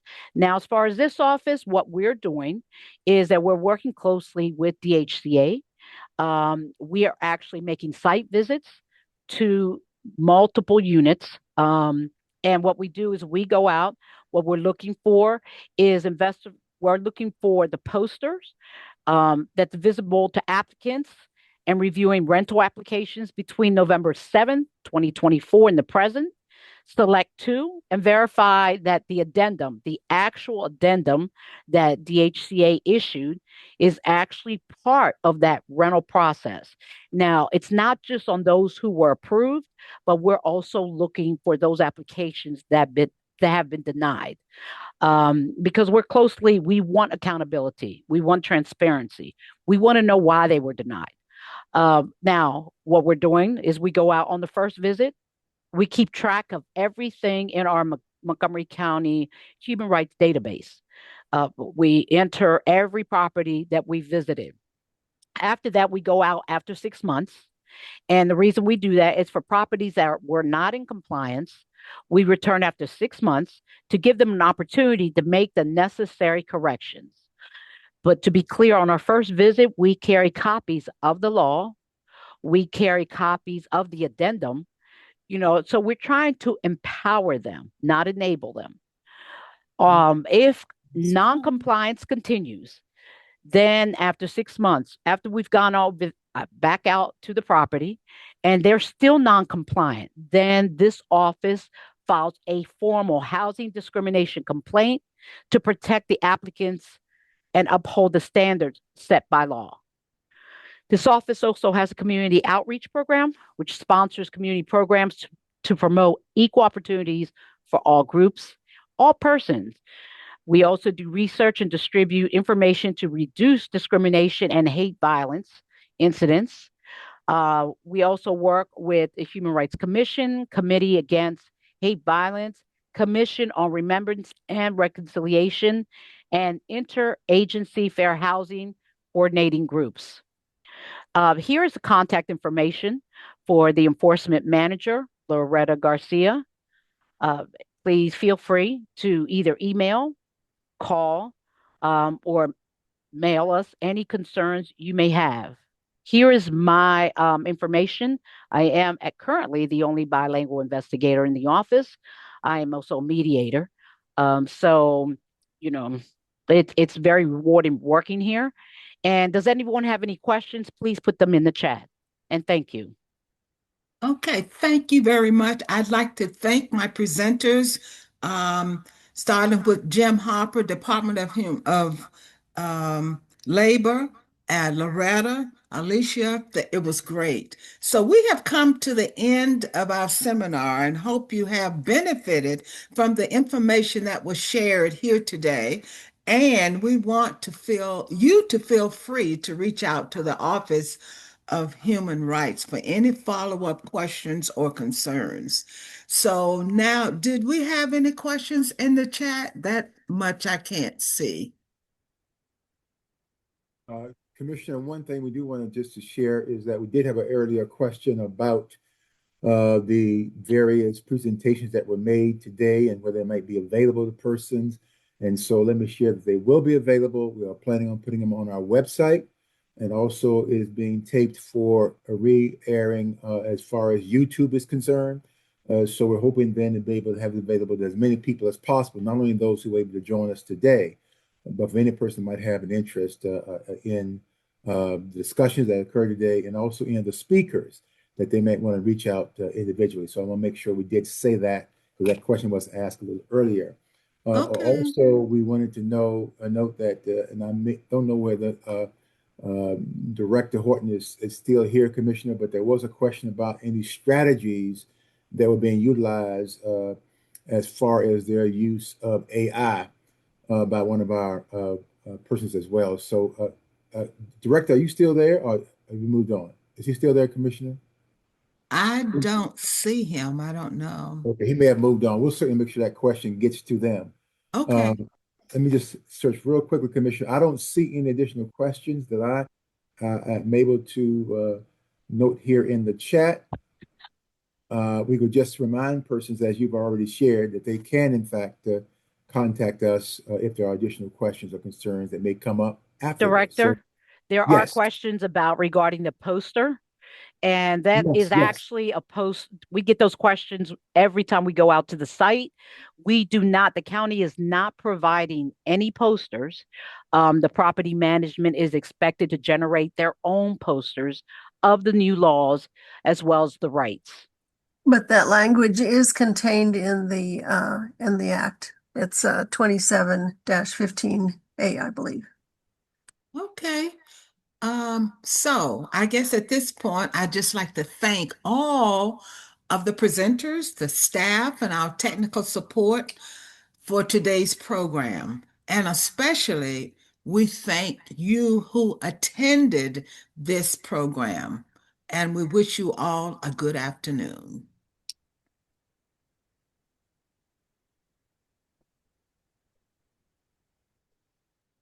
Thank you. This concludes our program for this afternoon. I'm sorry, I just had one quick question. I might have missed that earlier. Will this deck be shared with the participants? Yes, I just mentioned that just 2 minutes ago.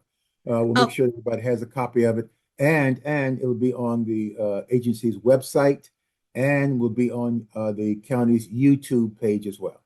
Okay, perfect. And when you said you shared it with us, is that by the email where we registered? Yes, we'll do it that way. Yes. Okay, wonderful. This was a great presentation. Thank you so very much for just the thoroughness and just the expertise of all the speakers. Thank you for coming. Ms. Thank Cole, you. Ms. Cole, real quickly, where are you from? Where are you connecting with? Actually, let me put you on. I'm going to try to see if I can. I'm using my phone on speaker so I can hear. I understand. I'm just Yes. asking if you had great questions, and I hope it was helpful to you. That's why I'm asking. Yes, it was very helpful. So I am actually an attorney here in Montgomery County, and I don't practice this particular type of law, but I assist and volunteer just with different organizations dealing with some fair housing issues. And I particularly joined this because in volunteering at my church and trying to help some individuals find housing who had vouchers, they encountered a lot of what was shared on this call, where they were told by landlords and property managers that because they didn't have an income, that they didn't qualify, even when we explained that the income is not required because the county is kind of pretty much standing in the place of the individual and is going to pay the entire rent 100%. They still argued that no, it's the landlord's policy and procedure. So one of the things that I think would be so helpful is if something like this presentation could be shared with some of the housing agencies so that when they give these letters to the individuals saying that you have been approved, they're also equipped to say, you know, if you're discriminated against, call this number or show them this pamphlet that says they can't be asking for your income. So I thought I would join this program to see how I could get some additional information to help to just pass on this information. Thank you. And let me share our website again. It's www.montgomerycountymd.gov/human rights. Montgomery County MD, you said .gov? Yes, .gov/human rights, and that's all. Rights. Okay, wonderful. Well, I am sure I will be following up with some of you that were on this call because this is very helpful and very needed. There's so much discrimination going on out there. Indeed. Well, excellent. Thank you, Ms. Cole. Really appreciate again your participation today. All the best. You're to you. welcome. You too now. Have a great day. Bye-bye. Yes, ma'am. All right, Commissioner, thank you so much. Appreciate you. Oh, you're welcome. It was great. It was a great program. Yes. Thank you. Anissa stepped away, I believe, and he did a lot of the legwork on this. We'll make sure we acknowledge him as well. Thank you. And Shannon. I was just gonna, is it all right to stop the recording? No. Listen, I don't go too far about Miss Farney. So Shannon and I go way back. Shannon, thank you very, very much as always for your very, very professional and just calm and steady hand. Thank you. We appreciate it. It is always a pleasure to work with you, Jim. Thank you for asking us. All right, gang, I think we're out. Thank you, everybody. Hello, everybody. Thank you. Hi, this is Anita Neal Powell. You probably don't remember me. Yes. However, I just wanted to say this was totally knocked out of the park. Oh, and I thank learned you. so much information and the diverse speakers that you had just brought it all to full circle. So thank you, thank you, thank you. Thank you. Appreciate that. Thank you for the pat on the back.